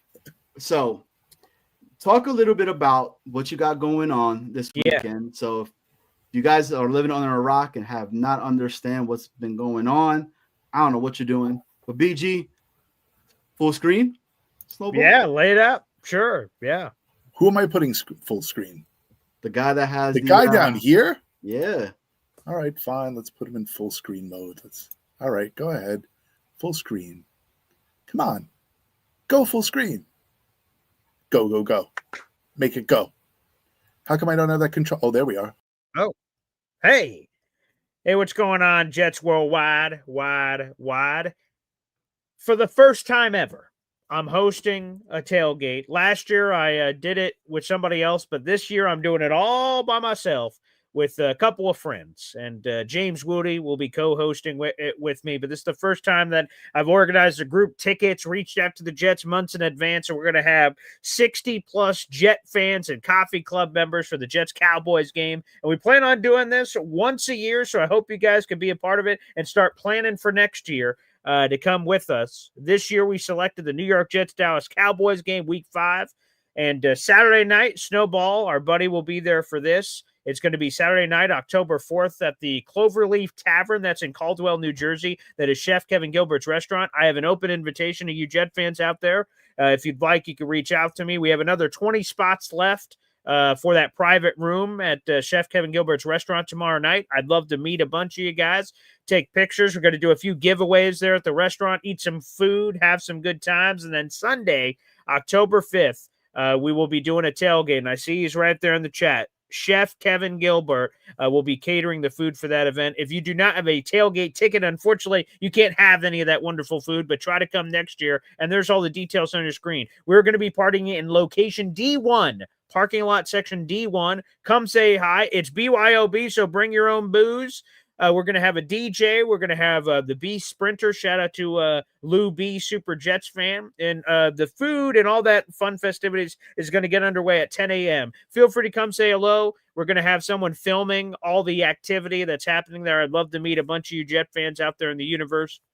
Again, I want to shout out Woody, who's my party coordinator for this event. Chef Kevin Gilbert for getting all the food right. Lou B, Super Jets fan, for bringing the DJ and the music and the vibes. And it's going to be a wonderful time. We'll have all kinds of wonderful stuff. Cornhole and beer pong and a lot of fun. Footballs will be thrown around all over the place. So I can't wait. So yes, if you guys would like to come to either event, either on Sunday you're going to the Jets game, you want to swing by and say hello, feel free to do so. I'd love to meet a bunch of you guys. Or Saturday night for the meet and greet, which again will be at 7:30 at night, Cloverleaf Tavern, Caldwell, New Jersey. Try to give me a heads up because I'd hate to turn people away if we get too many people. We already have 40 people committed, so we have room for another 20 more if you guys jump on tomorrow evening. So yes, and like I said, we plan on doing this every year moving forward. We're going to have Snowball tomorrow night. I'd love for you guys to all come for future events. It's going to be great. We can put all three of us in. Let's go. Why not? Let's do that. All right. That was, yeah, man. It looks like a great time. Shout out to Chef Kev, man. I still to this day talk about this dude has his bacon infused burger. The way he breaks down the food is to a science, man. It is amazing. So shout out to Chef, man. Chef is a great guy, man. That dude, he knows exactly what I'm talking about because every time I'm like, yo, man, what's the recipe to that burger, dog? Because I need some of that bacon. But all right, so enough being all nice and everything. Sure. We're playing the Cowgirls. Okay. Yeah. And this is the segment that we like to go ahead and talk about our 5 keys to victory, aka the Jets flight plan to victory. Now, chat, let us know your guys' thoughts on what you think are the 5 keys to victory. But we're going to turn tell the you lights ours. on today. Oh, nice. Shop the merch store, jetsworldwide.printify.me. That's it, man. Oh, yeah. Get But yourself you know some what? merch. Let's go ahead. I need to get some of that merch. I'll bring you something on Saturday or tomorrow. Ooh, nice. I'll bring you something great. tomorrow. Phenomenal. All right. All right. Well, with that being said, Yeah, man. let's get it. Right over here, right? So shout out to Jets Max, you guys know. But this is the segment of the show when we talk about our victory and how we're going to do it, the 5 keys of victory. And that is numero uno. Snowball? My first one is take advantage of the Cowboys' weak defense and get Garrett Wilson the long ball. Ooh. All right. Well, my number 1 is pretty simple. We saw film on him today. Unleash Justin Fields. The offense is really dangerous when he's actually using his legs. The Cowboys defense is struggling. Design plays for Hall and Taylor. Very cool that we were seeing things that they were doing with Taylor during the practice leading up to this game itself. So I'm intrigued to see what they have. But my number 1 is unleash number 7, Justin Fields. Boy Green? Run the damn ball, baby. The Cowboys are 21st in rush defense. The Jets are number 3 best rush offense in the league. We don't have to make it much more difficult than that. So that's it for me. Run the friggin' football. Set the tone of what you want to do. It worked against Miami. You just fumbled the ball right before you punched it in for a touchdown. So let's do the Jey Uso. Let's run that back. Let's run that back and try to do that. I think that'd be good news for the JTS Jets. All right. Someone in the chat says, sack the Dak. We got E Boogie. Communication, offensively and defensively, is a good key. Key. Hey, shout out to Philly Noodles, man. Philly Noodles, you're in here. Hit the sub, hit the like, brother. I like when he comes onto your show and talks. But he says it pretty straightforward. Sack the Fakin. QB, right. I believe that's Guatemalan, perhaps. Fakin, yes. Rich, use the burner. Easy. Burner, baby. Now, around my way, when you say use the burner, I'm thinking about something else, Rich. So you need to elaborate a little bit more on that. Nah, I'm not even talking about that. Oh my other cats, you know what I'm talking about. Oh. So somebody says I'm using the burner. Watch out. Oh, damn. The burner. Control the line of scrimmage. Yes. All right. Number 2. And I have to put this one up here. His number 1 is just get him a weapon, a mythical weapon. A mythic weapon. Wow. A mythic weapon. Yes, a lot of ammo, shields, stay together, get the high ground. Oh, wait. That's how we play in Fortnite. Shout out to Addy. Because this is exactly what he tells me all the time to do. And I'm like, I got this, guys. Don't worry about it. And then I'm dead. But I still think that translates. Yeah. Numero 2. All right. Number 2. BG? Yeah. This will sound like a weird one, but Matt Eberflus. Okay. So I don't know if you guys saw this week, but Brian Schottenheimer shared it when asked about how do you defend Justin Fields. It seems like a difficult challenge. Brian Schottenheimer, of course, our former Jets OC, now Cowboys head coach. And he says, well, he presents a lot of problems, but the good news is we got Matt Eberflus as our defensive coordinator, and he knows Justin Fields intimately. So, he knows him better than anyone else in the league. And I went like, that's interesting. So they believe they got some secret weapon for Justin Fields with Matt Eberflus. Now, I'd like to highlight something, if I may, on this Matt Eberflus thing. if he used that same superpower earlier in the season, the Cowboys played the Bears, and he had an intimate knowledge of Caleb Williams. How did that go? Caleb Williams had a career-high 4 touchdown passes. He didn't throw a pick. He had 298 yards passing, and the Bears blew out the Cowboys. So if he would like to use his intimate knowledge to try to contain Justin Fields, I'm all about it. So let's bring on Matt Eberflus, baby. Oh, we're winning. Anyway, my number 2 is, well, you said run the damn ball. But it didn't work in the Miami game, but I think it'll work against the Dallas defense. I think we should use Breece Hall as a receiver. This thing called the screen pass. Oh, What's maybe that? it'll work. You know what? It's when you take you take the thing out of the window and you just throw it across the field, right? Yeah, the screen pass. So I believe we might see some of that happen on Sunday. Screen pass, Justin Fields. And talking about that Buster screen, that man is in jail right now. So sorry. So First up. Hey, yeah. I guess. Hey, but my number 2 is very simple for me. Improve in discipline and protect the ball. It's that simple. We've had so many penalties. Last freaking game, 13 penalties. The turnovers is horrible. Simple.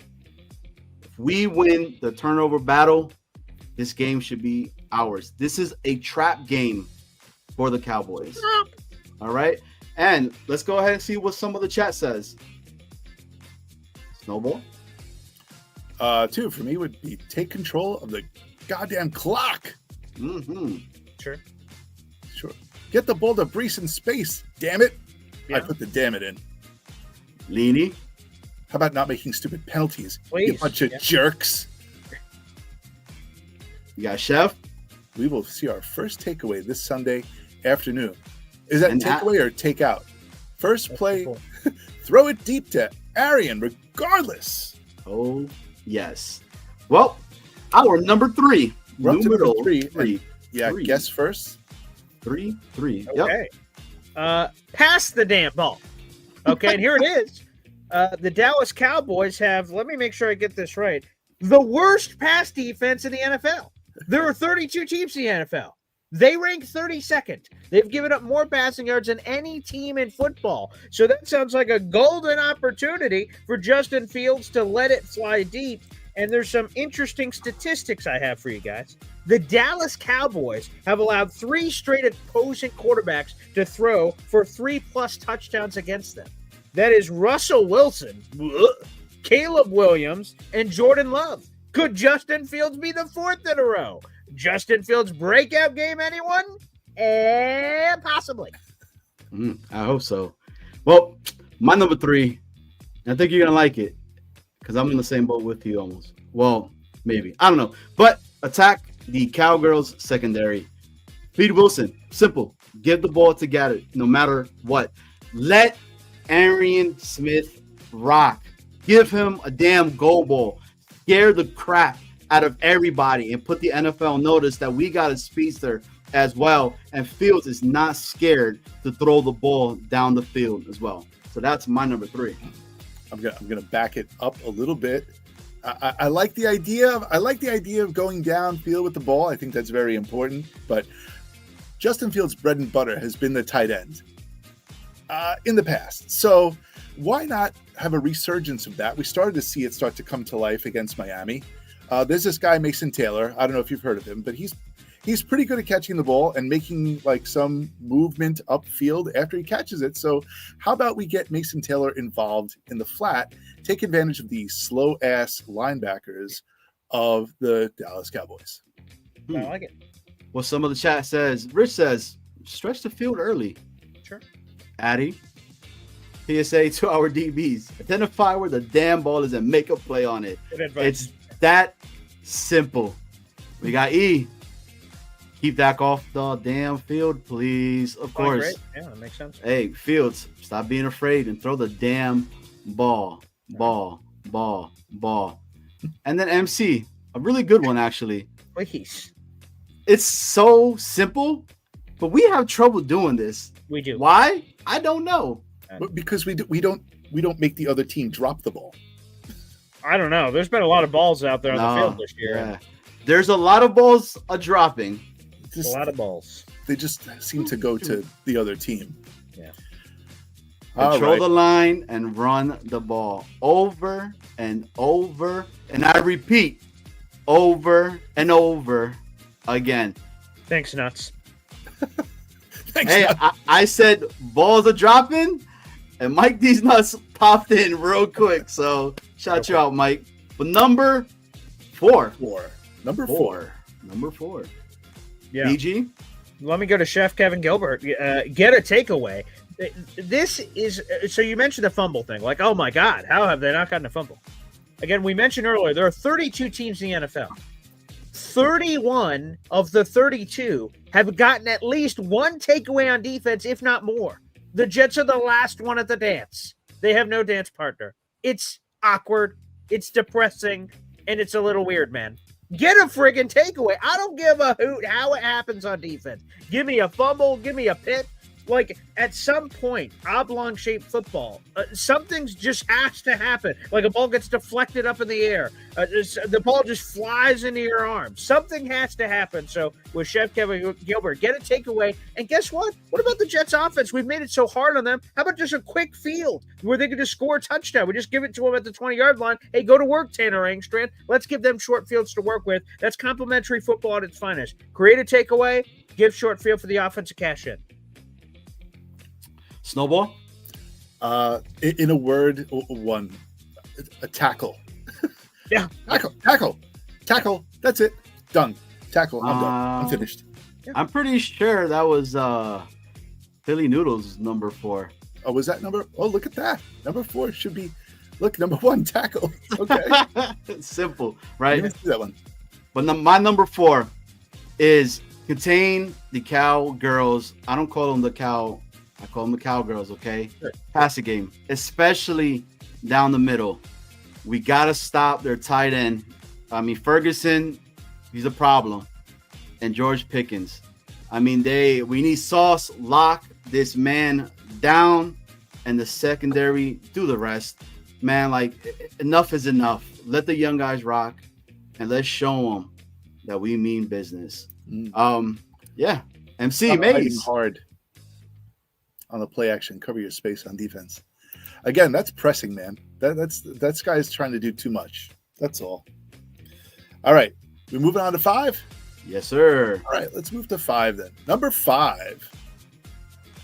You want to lead us off, Johnny? Yeah, BG, yes. Yeah, let's save it for BG okay. last, right? We're gonna say All BG for last. Okay.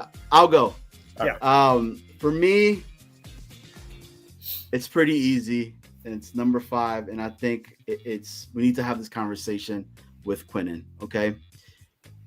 The Cowgirls line is missing 3 of their individuals because their right guard, if I'm not mistaken, is a game time decision.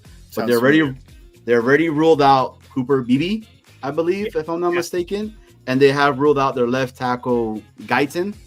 Yeah. Week 1, Philadelphia.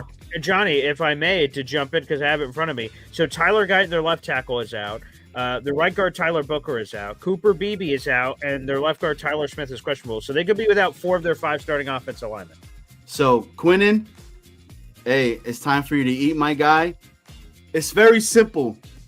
Follow the blueprint that the Eagles did on week 1. They gave it to you. They showed it to you. That's how you get the dub against these Cowgirls. All right. Snowball? To quote an old quarterback that we got rid of, RELAX. Relax. Don't press. Just play free. Play free. Be relaxed and don't commit mistakes or penalties. That's all. That's my advice. Number 1, just chill out and just play football. BG? I like that. Yeah, Johnny stole a little bit of my thunder. It's saucy gets saucy. And here it is, okay? So we talked about all the offensive linemen that are out for the Cowboys. Here are the wide receivers that are out. CeeDee Lamb's out.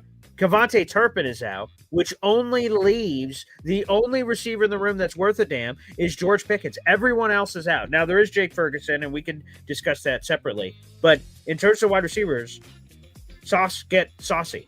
Brian Schottenheimer and the Cowboys offense, because I listen to all their media on top of the media we listen to and have ourselves, and they fully expect Sauce to travel with George Pickens the entire game. That's what the Cowboys have been saying all week. And if that's true, and that's sort of what Sauce has been doing this season, then remove George Pickens from the game. He is volatile. You can get in his head. He is a mercurial personality. And when you look at some of the successes of George Pickens, it's when he can sort of start to get hot. So if you can sort of get in his head and frustrate him, physical press man coverage with Sauce Gardner, I think that's how you could disrupt him. And when Dak Prescott doesn't have a true number one wide receiver, we've seen it before when CeeDee Lamb has been taken away from him, he struggled. Now, CeeDee Lamb is out for this game, but George Pickens has more than stepped up. He had a career day last week against the Green Bay Packers on that Sunday Night Football game. It's Sauce getting saucy. Make it 10 on 10. I know that's a Revis thing, but make it 10 on 10 football because I trust the rest of the Jets defense playing 10 on 10 football if Sauce is doing his business. So to me, it's Sauce getting back to week one. You shadowed DK Metcalf, removed him from the game. The last couple of weeks have been super sketchy. So Sauce, get back to that. And Pickens is not as good as his former teammate DK Metcalf for 5 seconds. So I think that's totally doable. 100%. And we got and to round it off, the chat, Rich says they need to wake up. Sure. E Boogie says, I don't want to see no coach Glenn celebration on the sideline. Come on. I loved it. Give me more, baby. Give me more. We thought it won the game. Now, some Jet fans are like, oh, I said there was 2 minutes left. All right, if you want to be Captain Negative, so be it. That was like the only play that could have happened. If the Buccaneers score a field goal there, they're up 9. The game's over. The Jets have lost. The only way that anything happens is the Buccaneers kicker just misses, the Jets block it, or the third thing, they block a return for a touchdown to take the lead in the game. So, AG, I love it. Fuck everybody else. Thank you very much.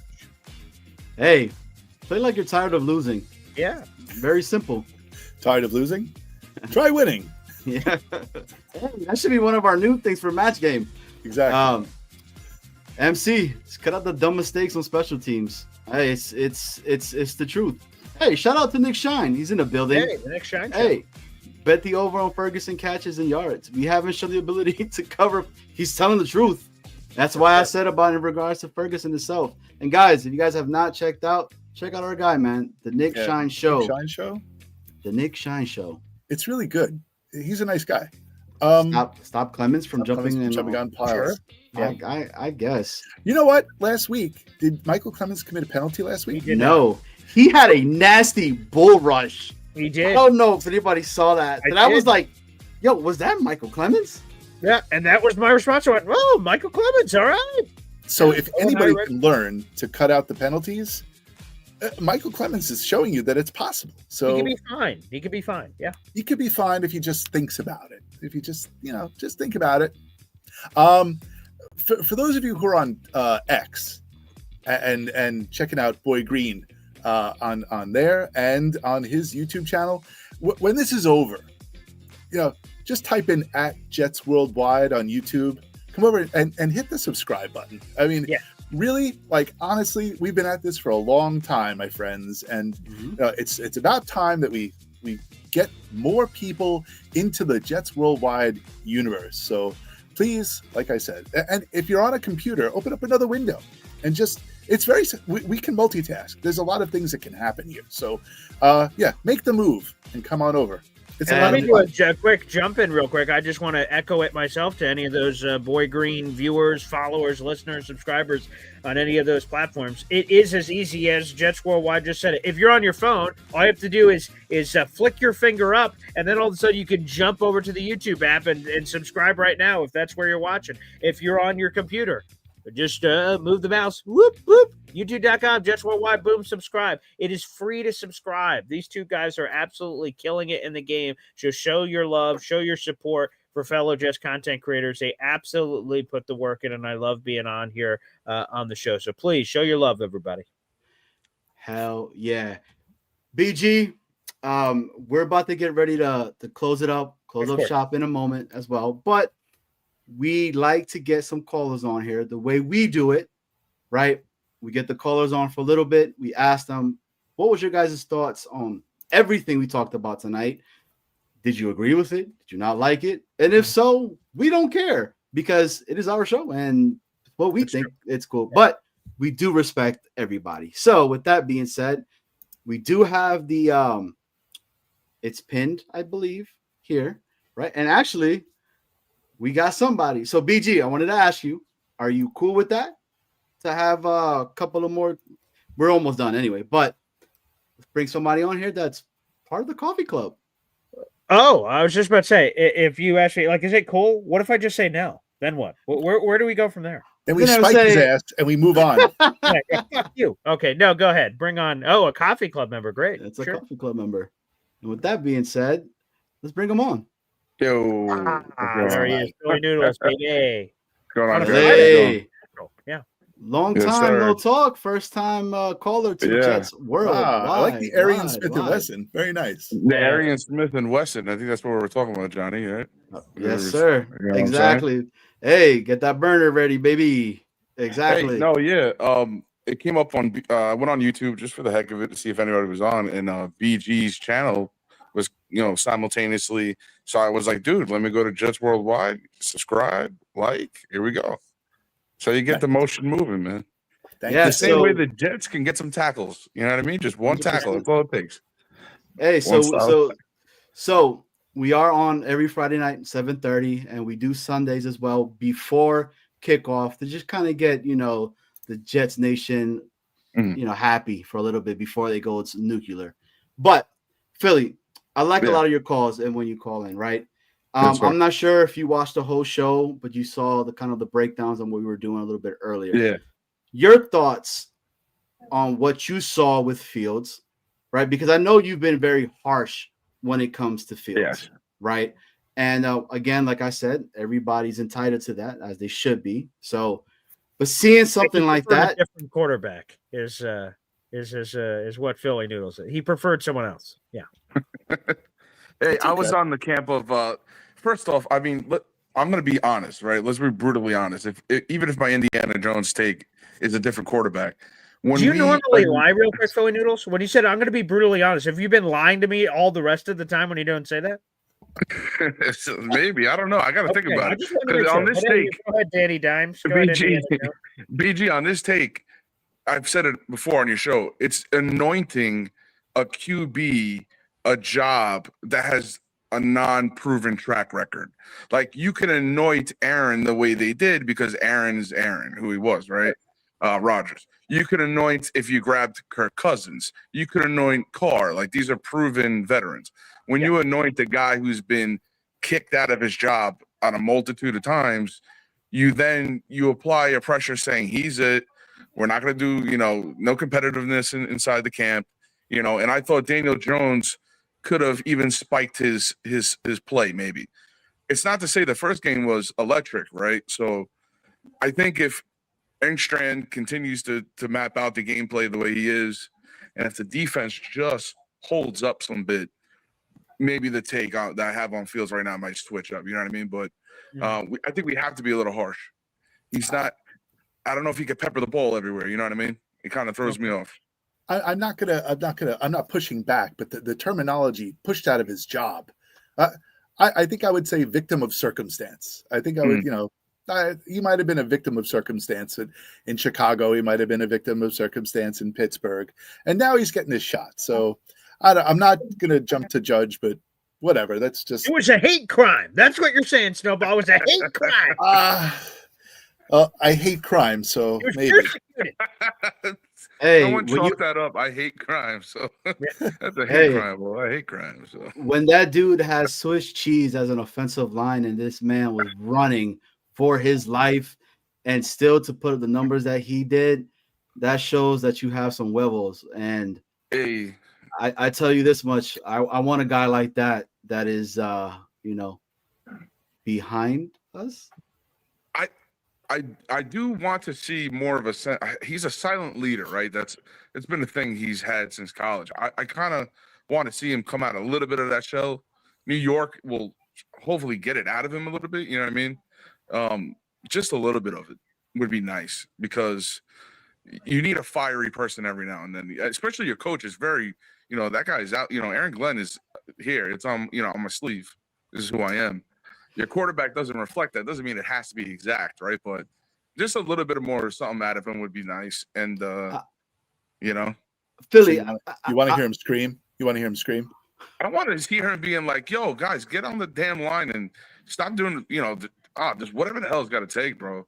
Like, get on the same page, yelling at people. Yeah, you gotta start doing some shit."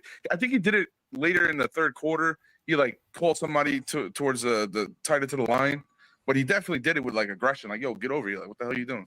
You want to hear It's him? gotta happen. Yo, Gronk, stand up. So that's what I was gonna say, Philly.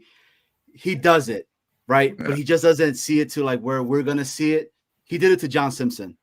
He said enough is enough. Like, you see it. He's like, enough is enough. You've causing too many penalties. Thank you. I know you got my back, but we need a damn win. And see, because he grabbed him by the face mask. And I was like, okay, that's what I'm talking about. Because you're right. Okay. He has been a silent leader, as they say, and everything in regards to it. But at the same time, sometimes, man, like, I like guys that move in silence, right? Because you never know where they're gonna come at you. And for me, I think that speaks a lot more volumes when you're able to do that. And again, I like what we have in Justin Fields, man. So it's still 4 games that he's been here with us. It's gonna take time. I know we want that crap like right now of itself, but Mo Dean's in the building and he says, "What's up, Mo?" It's on Get him out of here. Oh man, that guy was talking crap in Jake's channel. I don't know who he was. He said something. I was like, "Yo, hey, that's the neighborhood troll, man, Mo Dean." Oh, okay, But okay. the crazy thing is, he's a big Jets fan. He was actually at the Monday night game. So Okay. yeah, but Philly, Dude. last thoughts, last comments. Sack that effing quarterback. We need Quinn. Quinn is my guy. You got to get through. Somebody's got to hit a quarterback. Last week scared me. Like, I was telling BG and whoever else I appeared on. I had my son simultaneously watching the game with me on the phone. He said, "Dad, we suck." I was like, "Damn." This is a This is breakthrough like moment, his first Philly. game he's ever really watched with me fully. And he's 12, and he's like, "We suck." I was like, "Yeah, but that's just now, man." He goes, "But Dad, like, we really suck." I was like, "Dude, get ready. It's going to be a long ride." Well, just to your point, right? So you said sack the bleeping quarterback. I ran into the step by accident. I was looking for something else for the show, right? Prepare my top 5 keys, and I went, no way. Dak Prescott and Tyrod Taylor have been sacked the same amount of times this season. You may say, what does that mean? Tyrod only being on the field for this long, and Dak has started every game for the Cowboys. They've been sacked the same amount of times, which means the Cowboys have done a pretty good job of protecting Dak so far this season. And Tyrod, well, we didn't. So, put that all together. Yeah, something's got to give. Something's got to happen. I don't know. Listen, I guess we can't count on Clemens to do everything, which is what we've been on. Jermaine Johnson, man, we obviously, I think that's what we're waiting on. If we get a clearing of Jermaine and he just brings enough pressure, it will open something else up. I agree. And Will McDonald might have that same type of game he had coming off the edge on game 1 or game 2. No, what was it? Didn't he have a strip fumble? No, we don't have any turnovers. Excuse me. Well, Quincy had a strip sack, but we didn't land on the ball. That was in week 3. Yeah, that was Quincy. Yeah. Okay. Well, I gotta. You're right, and I did want to say something in regards to Clemens. Okay. When the hell is he going to get off this damn team, man, bro? When we sign a competent defensive end, he's their third best defensive end. And not even third best because he's higher than that because Jermaine's been hurt. He's been the starting defensive end. He played 71% of the snaps on Monday night. For the people out there, I don't want to see him. Then tell your team to sign somebody, for God's sakes. Hey, we need Drake, baby. Hey, Drake Jackson, I saw he's working out this weekend and next week, I guess. So and Philly, if your son wants to see like really, really bad Jets football, show him the Kotite years and all that. Let him go through that, and then he's gonna be like, he might just disassociate himself from the Jets, and then listen.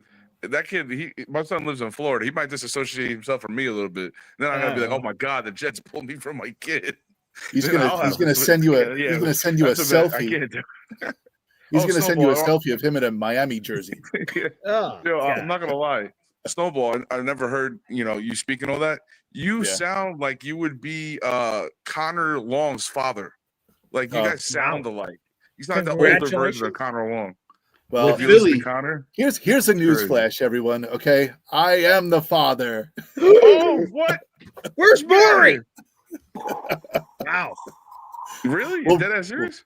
Whoop. No, I'm not serious. Oh my God! I'm glad you sound like him, bro. I'm like, get out of here, dude. That would have been hilarious. And Connor has entered the building, right? I'm just kidding. Oh, hey, oh. but Dude. Philly, we appreciate you, man. Yeah, I'm gonna tune in. Thanks, man. Fridays, come check us out, man. And Yeah, for sure. you going this weekend too, right? Oh, I'm gonna be there. Can't wait. 2 words. Can't wait. Hell yeah. Yes, sir. Appreciate you, man. Thank you for Good night, coming guys. on. Philly, thanks, man. I was going to ask him about the 631. Can we bring you back in for a second? Hold on a second. Is it just? Oh, forget it. Bring him in. But he will be there tomorrow night. Oh, he's back. Okay. Suffolk Is County, it Philly Noodles 631? Just is that the number that? Why is it 631? Suffolk County. County. That's the. Oh, you did the Suffolk County. number. Okay, so Yeah, so I'm in in Suffolk Philly, County everyone too. always gets confused. It's 1L. Everyone always gives me the second one. That's Where just in Suffolk my County? name is Phil. Where in Suffolk My County? name's North Shore. North Shore. Me too. Wait, what town? Northport. Oh, okay. Yeah, I used to go through Northport for a job. I lived in Rocky Point, Port Jeff area. Okay. Well, Yeah, you guys off will the get the sound. chance to meet each other because both of you guys are going to be at the meet and greet tomorrow night. Listen, Bring maybe your we'll, son. maybe Bring we'll Connor drive in. Long around. Yeah, I'll bring yeah, Connor there you Long go. in. Yeah. Yeah, bring Connor. Yeah, bring your son. Yeah. All right. you If you got need me, a lift, Snowball. give me a call. Later, All Philly. I'll see you, All right, Philly. guys. Thanks, Billy. Bye, man. All right. Well, I always thought he was like Philly Noodles, like like Philly Noodles, like Philly from Philly. Anyway. Well, BG, this was awesome, and it is always fun bringing you on. You're a busy guy, man, and I know that. We both know that, but you've been one of the cast that's been rocking with us from the very beginning. So we appreciate you coming on here, showing us always some love. We always come on your show 7:30, man. I'm in here. I'm literally with my kids doing all the crazy stuff.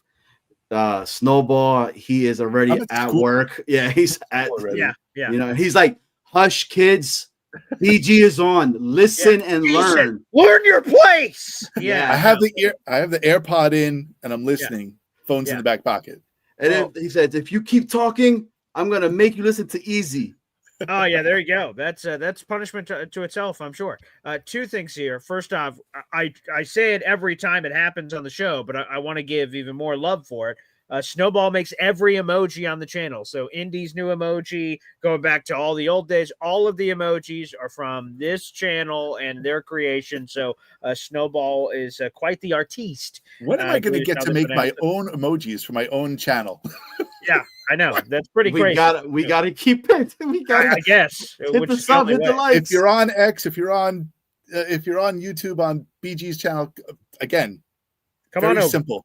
Other window, subscribe, or flick up on your phone. Yeah. Open YouTube at Jets Worldwide. And you can read it at the top. Subscribe. Look at it. It's Jets Worldwide. It's right there. I highly recommend it. It comes with my highest recommendation. If that means anything to all the people that follow me on Twitter, the 18.3 thousand followers, or on YouTube, we're about to get 3 million views. Like, hey, everybody, Jets Worldwide, baby. That's where it's at. Make sure you guys subscribe.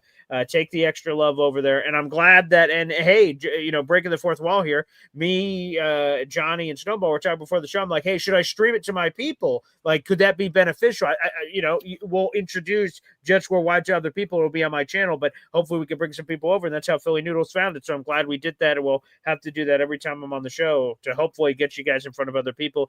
And someone mentioned it earlier. You guys deserve more clicks, subscriptions, downloads, and everything. But I think sometimes just getting you guys in front of audiences, and you guys handle the rest. As soon as you're introduced to people, they fall in love with you, and for good reason. So I appreciate y'all having me on the show. Thank you very much. I am tired of being the best kept secret on YouTube. Yeah, I know. What a title that is. I'm sure that's sweet, and the cards you receive. But come on, let's push you out of the closet, buddy. And with that being said, this is Jets Worldwide, and we're out. That's it. See ya. Take care. Have a great night. Peace. All the love.